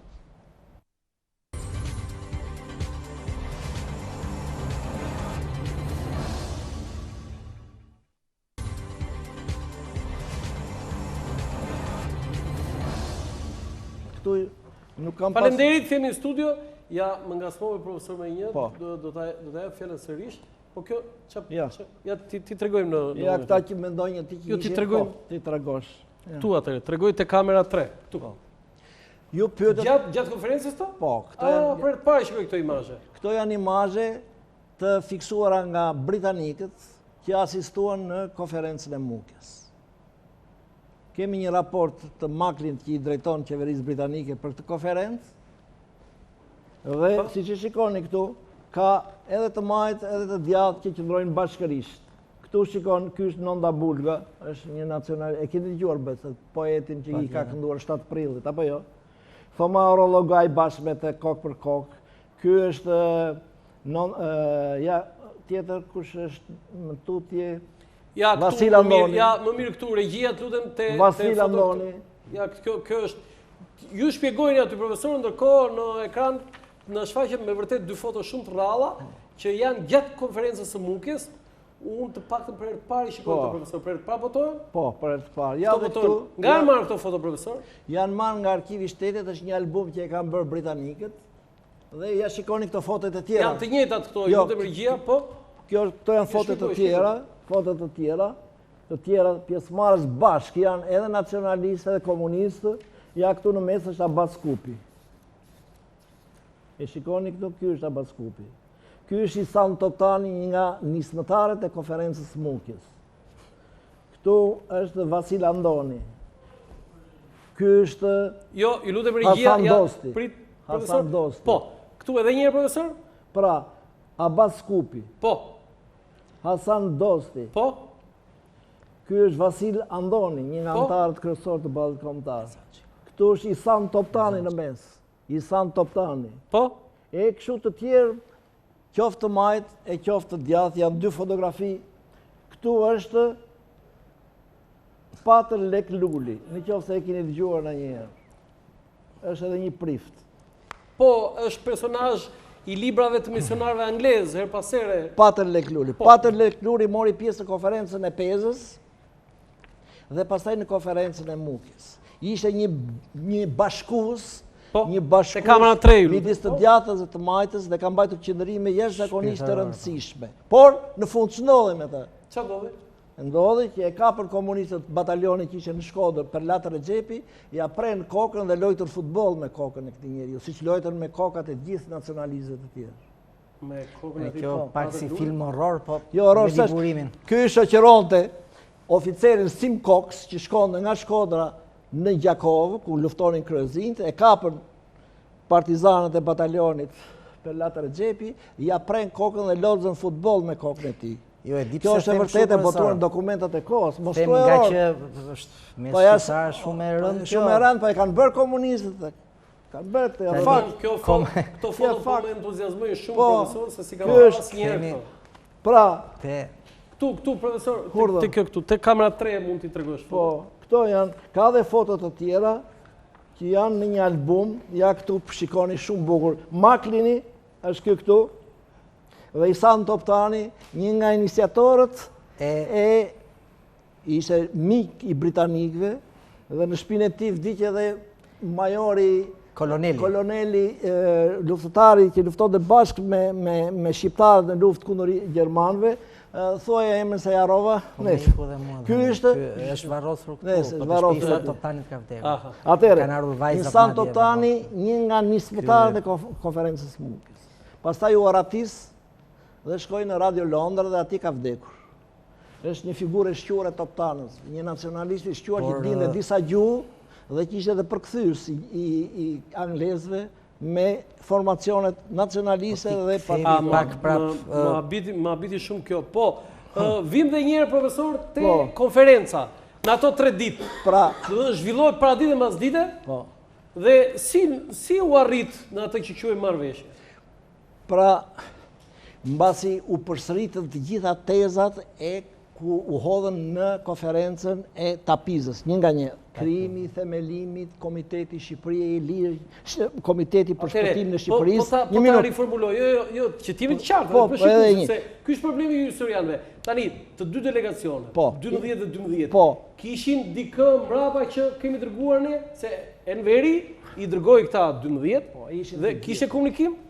Komunikim kishte, për shumë më ishte 6, tani kalove në një Jo, në 3, në këto 3 ditë, në 1 dhe në 3. Po, kishte komunikim të vazhdueshëm. Myre Dështrica në datën 26, mbasi mbaroi dita e parë e konferencës që u bën në Tapiz, i dërgoi letër ati njoftim për vendimet. Kur mori përgjigje? Po, a mori punë. Një minutë. I dërgoi, i thot i kam dërguar letër dhe ti nuk më përgjigjet. Është e vërtet. Po, e kam lexuar. Tani ç'ndodh? U morën pikat e projektuara në konferencën e Tapizës. Një, krijimi i Komitetit për Shpëtimin e Shqipërisë që do të udhëhiqte luftën kundër pushtuesve aktual dhe atyre që mund të vinin, eventual. Ashtu. U diskutua dhe u vendos. Pastaj pika e dytë, luftë në krah të aleatëve të mëdhenj, Bashkimit Sovjetik, Amerikës, Britanive, kur në kësë. E treta, të tëra pikat u shtuan ato që duheshin shtuar, u hoqën të tjerët, pastaj debati më i madh, debati më i madh, pastaj u zhvillua, këto u miratuan të gjitha për çështjen e Kosovës. Ky ishte debati. Pse debati? Sepse ç'është e vërteta, çështjen ose problemin e Kosovës e shtruan nacionalistët, Mithat Frashëri dhe të tjerët ideologë të ballit kombëtar. Ideja ishte kjo, në qoftë se ne nuk e shtrojmë problemin e Kosovës, qysh tani, qysh gjatë luftës, ajo do të humbahet se s'do të kujtohet njeri. Jo, ata ishin të bashkim gjatë luftës. Një minutë të mëroj. Kjo është e shkruar. Dhe kështu është e vërtetë se dhe popujt e tjerë, dhe grekët, dhe slavët, dhe serbët, dhe popujt e tjerë kërkonin rivendikimet e tyre. Dhe shqiptarët nuk kishin pse të mos e bënin një gjë të tillë që të kërkonin, po shqiptarët në mënyrë koherente me vendimet e konferencave ndërkombëtare kërkuan që çështja e Kosovës të bëhet sipas parimit. Është tjetër kontekst. Një minutë. Jo, po të flas se jemi në luftë. Po një minutë. Karta e Atlantikut. Po jo, mbi kartën e Atlantikut është shënuar zgjidhja e çështës së Kosovës mbi parimin e kartës së Atlantikut dhe vullnetit të popullit të Kosovës. Domethënë ashtu siç ndodhi në vitin 1998, që u vendos edhe me çlirimin që bën forcat e NATO. Tregoj që dhe mbujan ku u mor vërtet një vendim i tillë prapë u mor parasysh asgjë. Ai thoshte që ne duhet ta shtrojmë këtë dhe të kërkojmë pikërisht këtë gjë. Pastaj kjo mund të zgjidhet më vonë siç u zgjidh mbas 30 vjetësh. Unë besoj se lexojmë të njëjtat gjëra kur vjen për Mukjen dhe në ato që unë kam shfletuar. Thuhet që pra përveç se faktit që bisedimet u dominuan absolutisht nga përfaqësuesit ballistë, madje edhe veten Enver Hoxha i pranon skolastiku, thot Hasan Dosti e kështu me radhë. Pra nuk diskutoj që niveli i përfaqësimit në debat nuk ishte i barabartë. Balli kombëtar e dominoi dhe është fitore për politikë për ballin kombëtar i dominoi të gjitha bisedat. Mendoni që bë gabim që shtuat? Jo, prit një sekond, të çoj argumentin në fund. Por për sa i përket mosmarrëveshjet më të mëdha pra filluan me çështjen e Kosovës. Ndërkohë që qendrimi përfaqësuesve të ballit kombëtar ishte që zgjidhje bashkim tani gjatë luftës. Në fakt, kjo është një gënjeshtër e madhe që e kanë thënë historiografët komunistë, thua dhe ti, nuk ta pranoj. Më thua ku është, në çdo dokument është. Në asnjë dokument arkivit nuk është kjo. Kjo është absolutisht e pavarur. Po tani nuk jam i prirë të besoj më shumë kujtime eksponentës ballit kombëtar sa dokumenti. Dakor. E lëm kështu, dakor, e zëm. Nuk e prishi çështja e Kosovës. Çfarë e prishi Mukjen? Urdhë? Çfarë e prishi Mukjen? Përderisa nuk janë prishur për Kosovën, sepse fronti thoshte 4 deri në 9 nëntor 43-shit Enver Hoxha Labinot thot njëjtin gjë.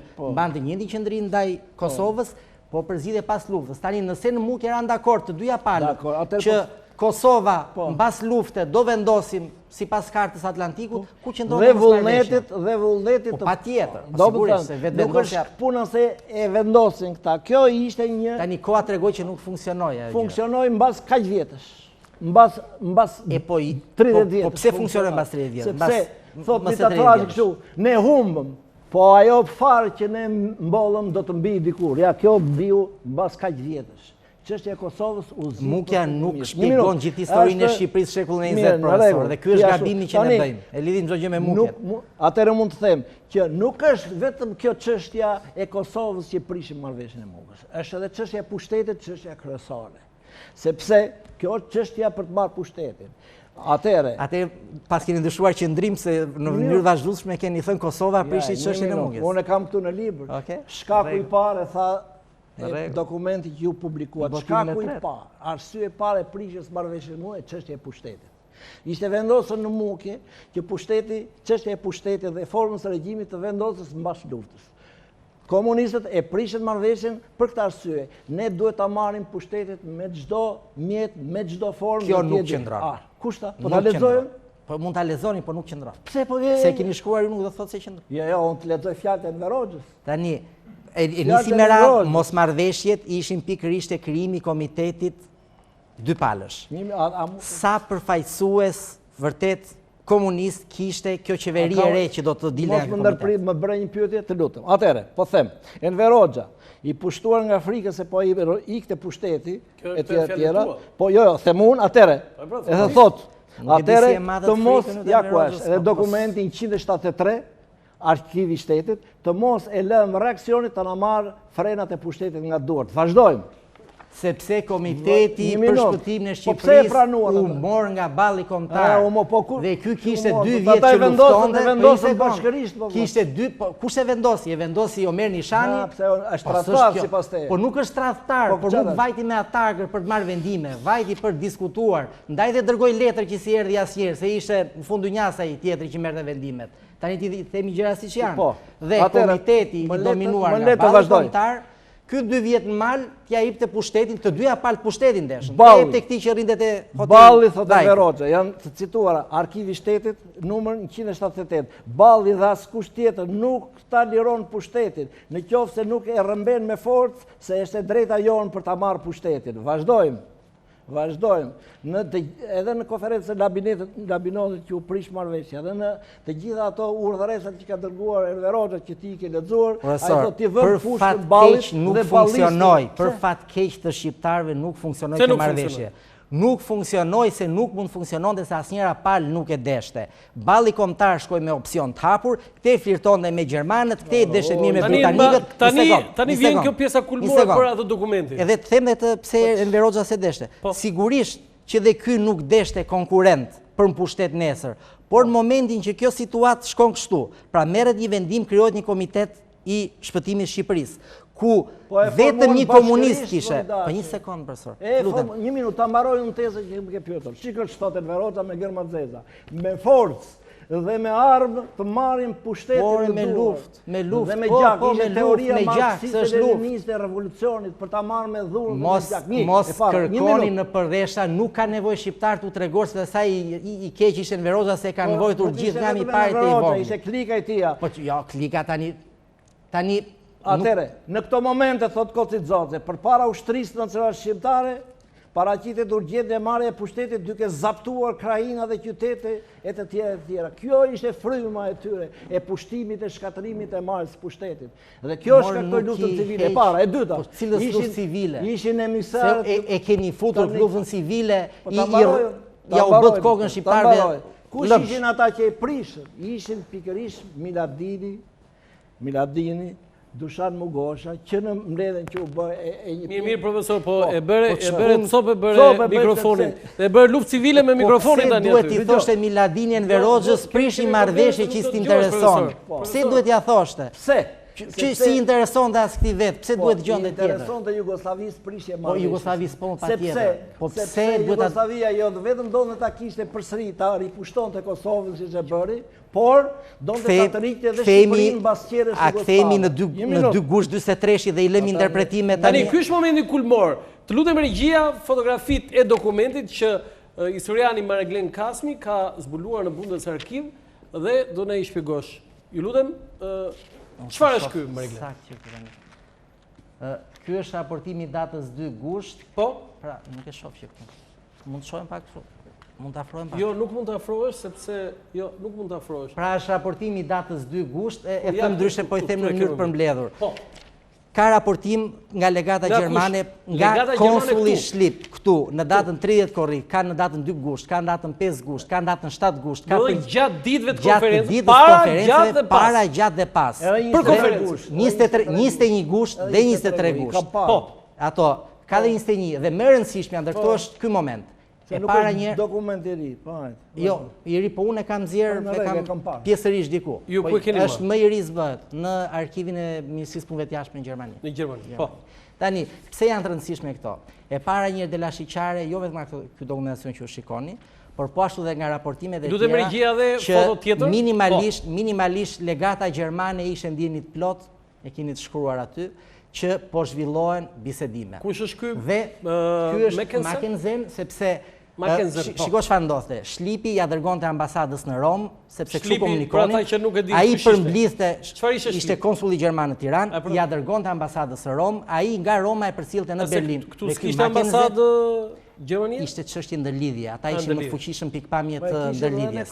Edhe përfaqësuesin tonë në Gjermani. Në Roma, ambasada gjermane në Rom ja dërgonte Berlinit, pra kështu mbaj lidhja nëpërmjet ambasadës gjermane të Romës. Po, dhe çfarë i shkruanin ti këtu? Ajo që ai shkruan. Pra, këtu është duke folur konkretisht për palët politike, edhe është duke treguar që... Zoti Kasmi, në mënyrë të përmbledhur, çfarë është ky raport? Atëherë del qartë që legata gjermane në Tiranë ishte mirë informuar për bisedimet, madje në datën 5 gusht të 43-shit, Ribbentropi nëpërmjet konsullit gjerman Shlip në Tiranë ka patur vendimet e marrëveshjes Mukjes në tavolinë. Si ka mundësi?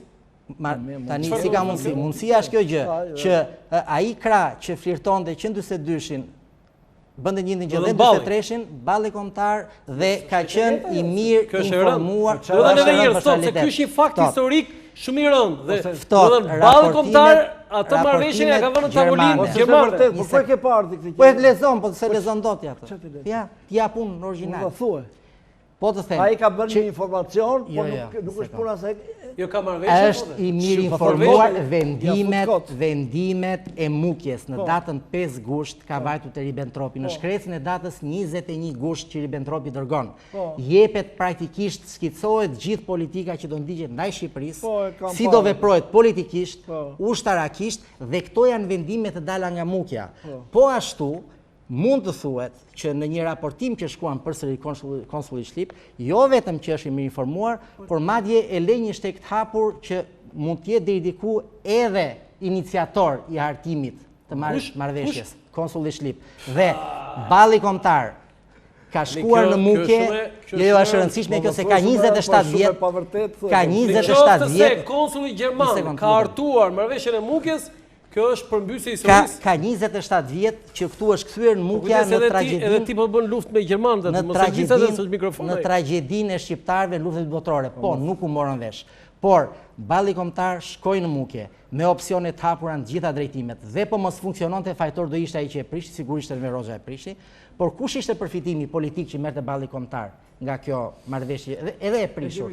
Përfitimi ishte ky. Konsuli gjerman raporton dhe Mukja mund ta shnosh citat me thonjza, marrëveshja e Mukjes për ato pikat kanë skicuar të gjithë qëndrimin politik dhe ushtarak të Gjermanisë ndaj Shqipërisë gjatë luftës së dytë botërore. Dhe gjermanët kanë ndikuar në hartimin e marrëveshjes. Kanë qenë gjermanët ishin që të formohet një front i përbashkët kundër tyre. Po ta lexosh te Ribbentropi thotë, çfarë duan shqiptarët që fitojmë ne qetësi në këtë pjesë frontit që nuk e mbrojnë dot. Duan bashkimin me Kosovën, le ta marrin, punë e madhe. Siç e kishin edhe me italianët bashkim, edhe kjo është dhe këmbgulja gjatë luftës, sepse po të vinin gjermanët me një qeveri dal nga komiteti i Mukjes, detyrimisht që do kishin mbështetjen e tyre, e treguan me bashkëpunimin që bën.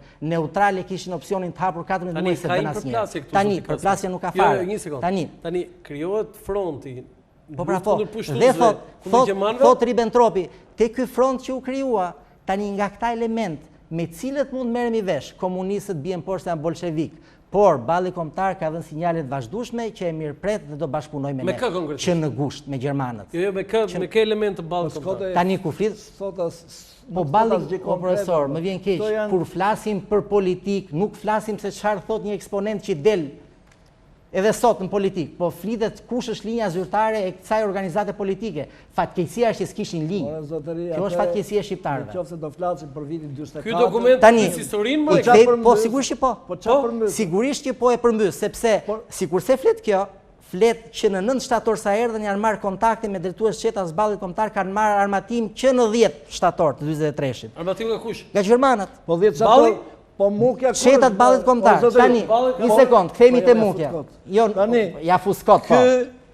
Ne flasim për qetë ja fuskot. Gushtin, ky thot për në shtator e për tani kthehemi në gusht. Kthehemi në gusht. Tani flasim për në gusht. Po flas mbi dokumentacion gjerman. Me ja u jap shikojeni edhe më kundërshtoni publikisht. Pa një pjesë keni parë se si kanë nxjerr gjitha, se janë pjesë e botimit. Edhe këto sigurisht. Tani mos një akuzë, mos marrëveshjet më të mëdha. Kanë hartuar dhe kanë skicuar marrëveshjen? Po këto janë budallaqe që thuar. To janë budallaqe sigurisht, sepse tregon me ata që flirtonin ndërkohë, tregon që ishin lidhur. Tani kthehemi në rastin konkret akoma. Pse u prish? U prish sepse në komitetin e shpëtimit të Shqipërisë. Në komitetin e Shqipërisë. Kur u quajt nul? Ore u prish sa u firmos. Ishte e prishur që kur filloi. Ashtu 12. Po lutem regjia dokumenti e firmave në fund. Çështjen e Kosovën, profesor Urani thotë që nuk ishte problemi. Kthehemi te komiteti, le t'i përgjigjet profesori. Sa komunist kishte komiteti për shpëtimin e Shqipërisë? I shpëtimit të Shqipërisë. Sa komunist kishte në qeverinë e ardhshme që do dilte nga Mukja? Sa kishte? Para punës nuk do flasim për qeverinë e ardhshme, po do flasim se ky ishte produkti. Dëgjojmë një minutë. Këta ishin përfaqësuesit e Partisë Komuniste dhe përçonin politikën e Partisë Komuniste dhe të Frontit apo të Këshillit Përgjithshëm Nacional Shqiptar. Jo janë kaq, s'ka shumë rëndësi. Këta ishin 12 ishin ata një. E dyta. Po ka rëndësi. Ku janë firma këtu? Se ka bërë përshtypje se ka firma këtu. Partia Komuniste ishte drejtuesja politike, si mos marri pjesë në komitet. Kjo është thelbi. Nuk është kjo, është një dokument tjetër, po ta shikoj që po mirë, kam thënë kjo është një dokument tjetër, ka një dokument dora vet, ndërsa ai një minutë, po më shpjego. Ata kanë thënë dora vet dhe pastaj jo nuk është kjo, është tjetër kjo, janë shpjegime të tjera të shënuara të tjera. Por Myslim Peza ka vënë gishtin, sepse nuk dinte të vinte firmën dhe ka vënë ai përfaqëson dhe 98% popullsisë. Po mirë po. Tani, që të vinë. Kush pse u prish marrëveshje? Sepse në radhë të parë. Kjo është pyetja më, pse u prish? Pse u prish? Kur u quajt nul? Cilën ditë? Ë? Kur u quajt nul? Nul. Kur? Jo kur si datën, 3 mbaroi u firmos. Është në 5 kur vajti dokumenti, jo i meri, po dokumentat e Mukjes shkuan në Vithkuq, ku ishte pas sa ditësh? Enver Hoxha dhe Dušan Mugozhan dhe Miladin Popovici. Miladini e grisi dhe ja odhi surratit, ndërkohë Enver Hoxhës marrëveshjen dhe ndërkohë po të citoj qëndrimin e Miladin Popovici që i drejton në letër që i drejton Titës. Kemi ndikuar te Partia Komuniste Shqiptare dhe në Lëvizjen Nacionale Shqiptare që gjithsesi të prishim marrëveshjen e Mukjes. Sigurisht që po. Një minutë. Të vazhdojmë me qëndrimet e Dušan Mugozhës në Vithkuq. Se atje në Vithkuq u bë. Sot asgjë për thelbin. Po mi thelbin. Janë interesat e Partisë kundër çdo bashkimi shqiptar dhe Shqipërisë. Nuk diskutohet kjo. Po pse u prish po vlla? U prish sepse Po i bini rrotull. Jo, s'po i bi fare rrotull, po tregoj arsyet pse prish. Janë interesa. Po ky se s'deshin Jugosllavët. Po jo, se thoshte Enver Hoxhës prish një marrëveshje që ty të nxjerr humbës nga lufta. Sepse e dyta, jo vetëm humbës, po e së dytën ata i siguruan Enver Hoxhën që do të merrte pushtetin, se këtu është edhe thelbi ka treguar këtë punë edhe kur u bën me Stojnicin ballafaqimin. Fatkeqësia e dështimit ballit kombëtar është kjo që ja shtroi rrugën e Enver Hoxhës për pushtet me tapet. E pruri në mënyrën më të mirë. Tani këtë e pranon zoti çfarë? Që balli ja bëri të letën. Po dështimi sigurisht aty çojmë. Po dështimin e bën vetë komunistët. Ata e dështuan dhe duhet sikur kam Ramën edhe Bashën, po sikur kam s'ka. Unë po të them kush e prishi marrëveshjen. Janë interesat e Partisë Komuniste Jugoslave nëpërmes përfaqësuesve të tyre. Një, e dyta, sepse ata kishin interes edhe për Kosovën ripushtimi e saj çështje dhe e dyta për të tërhequr edhe Shqipërinë mbas qeverisë jugoslave. E dyta, interesat për pushtet të Enver Hoxhës dhe të klikës tij, sepse i thanë do marrësh pushtetin, nëse do prish marrëveshjen Për formën e Mukjes. pushtetit apo për Do ardhar ndash pushtet? pushtetin me nacionalistët. Dani, Dhe që them këtu diçka fillon, Ja, ta mërë. po, ishte pikërisht çështja e pushtetit. Dhe që këtu fillon mësymi Enver Hoxhës, i cili përpara ishte interesuar për marrëveshjen dhe tash e tutje në të gjitha letrat, rezolucionet, urdhët, luftë të tmerrshme të armatosur kundër ballit kombëtar dhe marrëveshjes. Po, kush e prishi? Shkon në drejtim të interpretimit popullor të historisë, me gjithë respektin. Pse? Unë e nisa jo më kodë shparë me interpretimin... Histori popullore, se kësha të gjuar mjekësi popullore... Unë po citoj... Të lutem, Jugoslavët kanë shumë kusure, por jo për çdo gjë, nuk kishte nevojë dhe njerë të ndërhynte fuqimisht Popoviçi te Enver Hoxha për prishur Mukjen. I kthemi situatës siç ka qenë.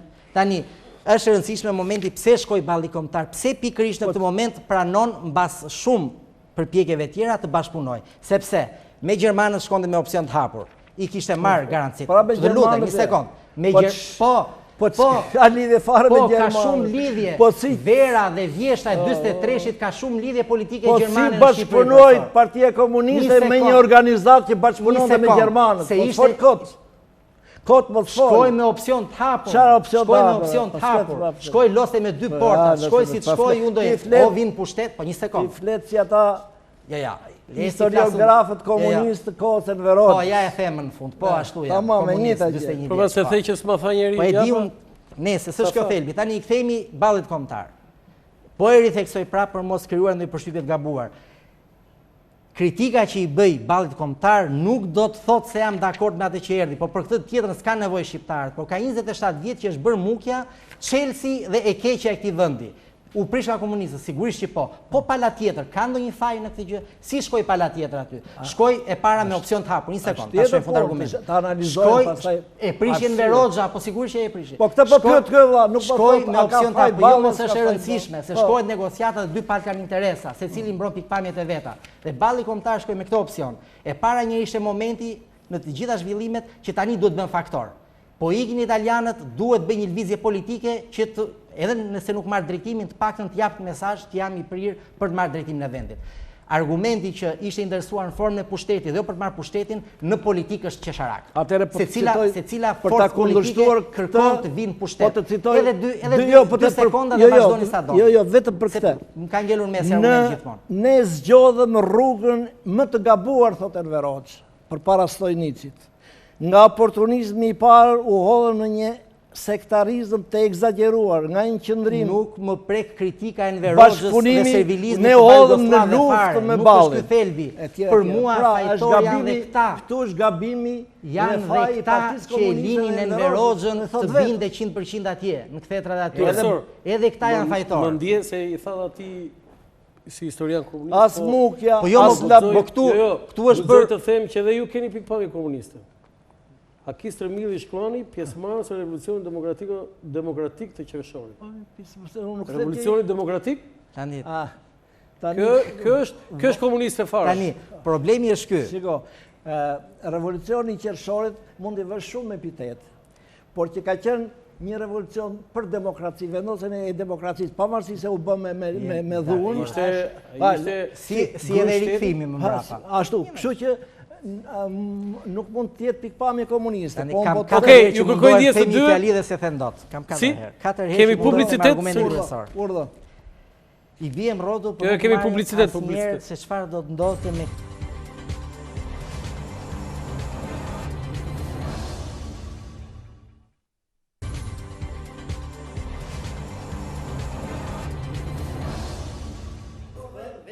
Falenderit edhe gjatë reklamave zjen 2 historianët. Megjithëse zoti Butka është pak politikan edhe e ka të ka mbetur ajo e politikanit. Tani atë që kemë ra kthues atë që kam 4 herë që e kam nisur. Tani i kthehemi për sa i përket mosmarrëveshjeve më të mëdha dhe që çuan në prishjen e kësaj marrëveshje. E para një rol Jugosllav nuk diskutohet, po për ritheksoj nuk ishte nevojë Enver Hoxha shumë punë për ta bindur ta prishte se si interesonte. Pse si interesonte? Kush është vendimi më kryesor për luftën që doli nga marrëveshja e Mukjes? Është krijimi i Komiteti Shpëtimit të Shqipërisë, dhe i cili më vonë do të funksiononte si qeveri e përkohshme kështu me radhë për momentin që do dilte. Tani, jo, edhe një gabim. Nuk do të funksiononte. Okej, i kthemi komitetit. Krihesh më njëherë mbas krijimit të qeverisë. I kthemi, dakord. I kthemi komitetit. sa përfaqësues komunist kishte në komitet, nga Fronti Nacional Shqiptar e para. Kishe Myslim Pezën, Abbas Kupin, por në poste ushtarake. Abbas Kupin komandant përgjithshëm të ushtrisë dhe Myslim Pezën komandant i qarkut Tiranës.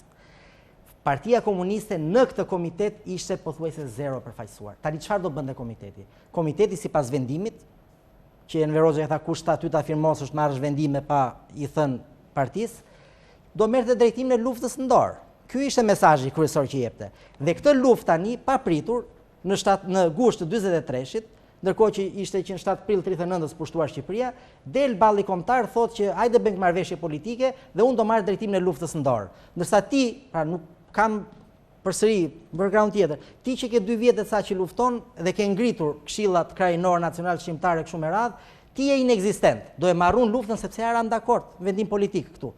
E para, e dyta, këshillat nacional shqiptar zeroheshin. Komiteti do ngrinte struktura të reja, ndërkohë që këta kishin 2 vjet sa që provoheshin. Pra kishin 105 që provoheshin.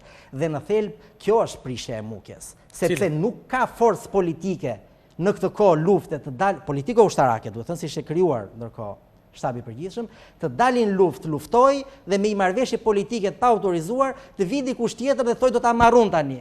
Pse? Sepse situata ndërkombëtare e lejon këtë gjë. Italianët po ikin, gjermanët po vinë, po dhe me këta opsione kanë të hapur, me britanikët kalojnë çikën pritje se kanë dhe element anglofil që mbajnë lidhjet, dhe në të gjitha drejtimet e mbajnë të hapur. Dhe synimi kryesor profesor nuk ka qenë formë pushtet, por ka qenë ardhja në pushtet, si për Partinë Komuniste dhe për ballin kombëtar. Është naivitet të mendosh që një forcë politike lufton për parime dhe jo për të ardhur në pushtet. Okej, por si e kanë trajtuar historianë të ndryshëm vendas e të huaj konferencën e Mukjes? Ndjekim një insert pikërisht me ato që kanë dhënë disa nga historianët dhe studiuesit e huaj.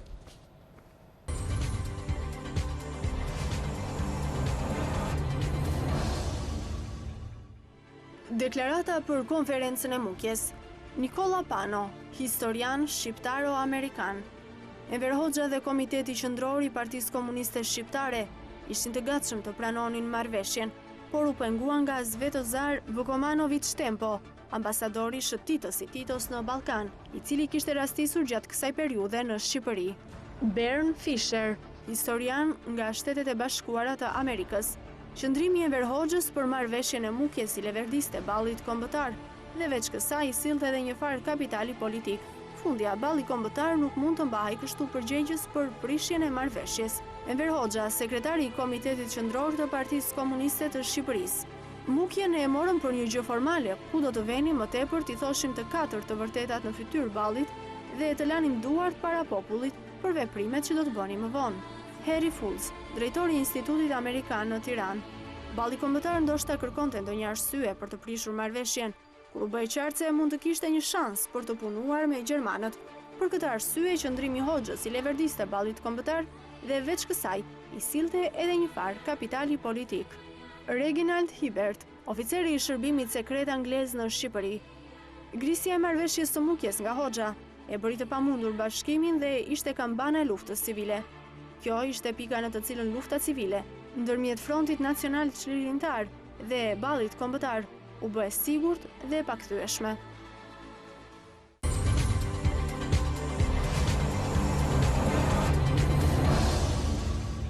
Faleminderit, ndoj që disa mendime ose po themi konkluzionet historianëve të ndryshëm, por edhe protagonistë të konferencës së Mukjes për atë që ndodhi nga data 1 deri në 3 gusht të vitit 1943 në fshatin Mukje të Krujës. Jemi në momentin se 2 orë, shikoj, nuk u dalin juve të debatoni. 2 orë, kujtore sikur keni 2 minuta. Ne nuk kemi asnjë interes që ta zgjasim apo ta shkurtojmë. Ne ju përgjigjëm thirrjes tuaj që të bisedojmë për Mukjen në favor të atyre që duan të marrin informacion për historinë dhe për këtë ngjarje. Shkaku i luftës civile, i shkatërimit të Shqipërisë të saj edhe që vazhdon edhe sot kjo ndarje edhe kjo armiqësi me komunistët është pikërisht prishje e marrëveshjes së Mukjes. Nuk ka armiqësi, profesor. Edhe kjo ndarje, kjo Më thuaj, të lutem, më thoni një problem që ka dalë mbas vitit 91 ndërmjet një familje komuniste me një familje balliste, një problem të vetëm social të krijuar. Kjo ka një tjetër prapasken, në opinionin tim, sigurisht. Viktimizimi, për i them, viktimizimi i ballit kombëtar si pasojë e prishjes së Mukjes për të justifikuar dështimin e tyre politik, është ajo që ka sot është përdorur shumë nga politika, por dhe nga historia, me qëllim që të justifikohet ai dështim. Mitat Frashi në të gjithë periudat me di Frashi, gjithë me radhë mora Frashi. Si çdo njeri ka periudat saktuara të jetës. Tani ku qëndron problemi? Që për një periudhë 14 mujore të mbahet një qëndrim kritik dhe thuhet po, zotëria ka këtë merit për Shqipërinë, por në këtë periudhë qëndrimi i tij është pak jo ashtu si duhet. Ose do ta bëjë riformulimin. Jo, një sekond. Jo se ky është thelbi, ky është thelbi. Justifikimi vazhdon ende sot. Unë kam bindje profesionale. Përkohësisht do ketë edhe një përçarje mes shqiptarësh. Mendime në momentin që kritikon Ballin bëhesh komunist dhe anasjelltas. Do vazhdoj kjo. Arkivat janë aty, por ama kjo ka impakt shumë keq në shoqërinë shqiptare për momentin, vetëm për çan. Pra Mukja nuk i bashkoi dot 43-shin, se dyja palët vajnë me interesat e tyre, Mukja çan shqiptar dhe në 2018-ën. Dhe këtu detyrimisht jemi pjesë dhe ne dy që flasim këtu. Tani problemi është këtu që... Tani unë kam një pyetje me që kemi në fund për ta mbyllur. Po. Të dyve duhet të drejtoj një pyetje dhe duhet përgjigjen tuaj. Tani nga ky emision që çfarë nxorëm ne sot dhe cili është konkluzioni? Çfarë ishte konferenca e Mukjes dhe çfarë duhet të ndryshojë historiografia zyrtare shqiptare? Unë them që është detyra e studiuesve, historianëve dhe jo politikanëve që të vënë në vend një padrejtësi, një padrejtësi historike, një tjetërsim të një ngjarje të rëndësishme në historinë e kombit që është marrëveshja e Mukjes. Është një marrëveshje kombëtare, shumë pozitive në kohën e luftës, në luftë kundër pushtuesve italianë dhe gjermanë, në bashkëpunim me forcat aleate për një Shqipëri të lirë demokratike. Ky është thelbi i marrëveshjes. Dhe kjo është merit e figurave të shquara të asaj kohe, qoftë edhe ato politike, po edhe figurave të tjera, sepse përpara se të bësh marrëveshje Mukjes, në tërë Shqipërinë u bën marrëveshjet lokale që imponuan një marrëveshje kombëtare. Unë nuk e zgjerova këtë, po të shikosh faqet. Si marrëveshje lokale? Për shemb në të gjitha, për shemb në Gjirokastër, në Vlorë, në Koloj, në Çermenike, në vende të tjera u bën disa marrëveshje lokale të bashkëpunojmë forcat nacionaliste me forcat nacional shqiptare kundër pushtuesve. Dhe me disa pike janë të gjitha marrëveshje lokale që imponuan dhe marrëveshje kombëtare. Zona jeme me Qeu, me Likëlsyr. Po, ja, nuk është. Pa Likëlsyr, a merrte pjesë në? Po ta them një olsi. Si ishin dëgjoj. Përpara se të fillonte seanca e diskutimeve të projektet që ishte hartuar në Tapiz, u bë një bisedim para prak. Siç bisedojmë përpara se të futem në studi. Dhe Pala Nacional Shqiptare tha, ne nuk duam që në konferencë si përfaqësues zyrtar të Ballit Kombëtar të jetë Nureddin Vlora dhe Ali Kërcyra. Po një minutë, pse ishte protokolli Dalmata Kërcyra. Po ku ekziston ky protokoll? Po nuk ekziston, po kështu ishte para. Ekziston një marrëveshje gojore për të hequr një mundësi në një masakri që mund të bësh edhe nga lugina e Përmetit. Etj, është një çështje tjetër ajo. Tani, u pranua për të mos prishur marrëveshjen, u pranua dhe këta të dy qëndruan në pjesën e dytë, në rrethin e dytë. Pasive, po themi. Po ishin aty. Po ishin, po nuk ishin ata që menin 12. Me që më bëhe fjalën për Ali Kërcyr dhe po të përgjigje. Pra, këto që të vim të kjo. Kjo është një marrëveshje që duhet të zërë vëndën, si u të zërë vëndën në historinë e Shqipërisë. A të bëj një pyetje personale? Një minutë, që ta mbaroj. Baba juaj pse nuk mori pjesë? E kam personale. Historia, shiko, është një çështje që mund të diskutojmë. Pse nuk mori pjesë? Pse nuk mori pjesë? Tani, nëse flasi për krah luftarak të Ballit Kombëtar, më shumë nuk ishte ku të shkoje. Po, ai ishte pjesë e luftës antifashiste, qoftë kundër italianëve, kundër gjermanëve. Ai ishte një njeri që e donte si e të tjerë patriot, e donte një Shqipëri të lirë, të pavarur dhe demokratike. Pjesëmarrja e tij nuk e di, nuk mund ta them sepse unë nuk e kam gjetur gjykundi këtë, ndoshta si ka shkuar ftesa ose nuk ka pranuar të vejë, nuk e di, po s'besoj që të jetë kjo e dyta. Por e rëndësishme që ai është krahu i luftës për çlirim nga nazifashistët. Apo nuk e deshën, profesor? Apo nuk e deshën që ta kishin aty? Tani, ka një teori të kujt të profesorit, me cilën unë kam bërë debat, profesor Kristo Frashit. Ai thot, Safet Butka qëndron dhe mi palët, nuk ishte thjesht një ballistë, nuk ishte. Ai që kur ishte profesor, tjetër ishte një intelektual që ishte ja mbi palët dhe prandaj ndoshta dhe mund mos ketë marrë pjesë. Nese, po sigurisht... Si konkluzion në fund? Unë do përsëris në vijat përgjithshme atë që thash pak më përpara, për fatkeq të shqiptarëve, për ishte marrëveshje destinuar të dështonte pa filluar ende, si pasojë e mosdëshirës nga dyja palët, do të prish nga Partia Komuniste, por opsionet e hapura dhe serioziteti më shumë do shikoj dhe nga pala tjetër. Tani i rikthehem përsëri asaj që thash, që duhet kërkuar te prishja dhe përgjegjësia që duhet kishte marrë balli kombëtar, sepse në mendimin tim, po them shkencor, është kjo gjë që elita e ballit kombëtar nuk e kuptoi frymën e kohës. Kjo për shumë arsye, për arsye të moshës e shumë gjëra të tjera. Nuk e kuptoi nga po shkonte lufta. Nuk e kuptoi se si dhe organizoi propaganda komuniste. Dhe ç'është me kryesorja edhe janë breza të ndryshëm.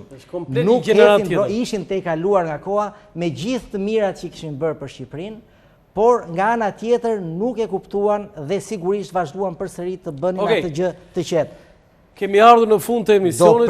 Unë nuk e zgjidha dot se si ishte versioni real i konferencës Mukjes, sepse të dy historianët siç e nisëm me pikpamje të ndryshme ashtu e përfunduam emisionin. Po të paktën mirë faktet i pranove nga dokumentat që ne parashtruam këtu. Me thënë drejtën i bie që unë do të jem social-demokrat, që edhe ju keni të drejtë, edhe ju keni të drejtë. Kështu i bie, gjykon publiku. Megjithatë, ajo që është më e rëndësishme, të nderuar televizionistë, është që konferenca Mukjes është një përpjekje e jashtëzakonshme, mund të themi një marrëveshje derisa u firmos, me një proklamat me të vërtet shumë të tejkaluar për kohën, por që fatkeqësisht, e the bukur. Një marrëveshje që pati firma, por nuk pati vull. Ajo i quajt nuk vetëm pak ditë me këtë anglishtizimin quhet draft marrëveshje. Kjo qëndron deri këtu, po ta vazhdoj. Një ditë pas marrëveshjes, një ditë pas marrëveshjes së Mukjes, një ditë në datën 4 dhe 5 u zhvillua betejë e parë e drejtuar nga Komiteti për Shpëtimin e Shqipërisë në qafshtam kundër italianëve. Po sigurisht do zhvillohej, do jetë drejtë prova për fund. Ai thot ka vdekur para se të firmoj. Jo, u firmos dhe vazhdoi lufta dështuar që ta merr. Abbas Kupi kemi ardhur në fund të emisionit. Këtë betejë të Komitetit Ju falenderoj, Marenglen, falenderoj shumë. Në fakt, kjo është puntata e fundit e këtij sezoni televiziv.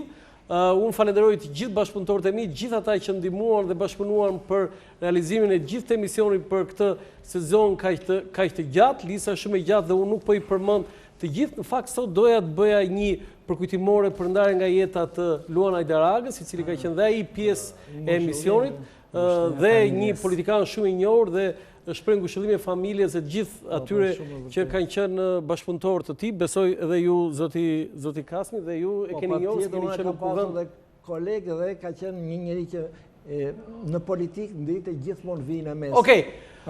Ky, siç thashë, kjo është puntata e fundit e këtij sezoni. Bashkë do shikohemi në 17 shtator. Nga unë Roland Çafoku, natë mirë.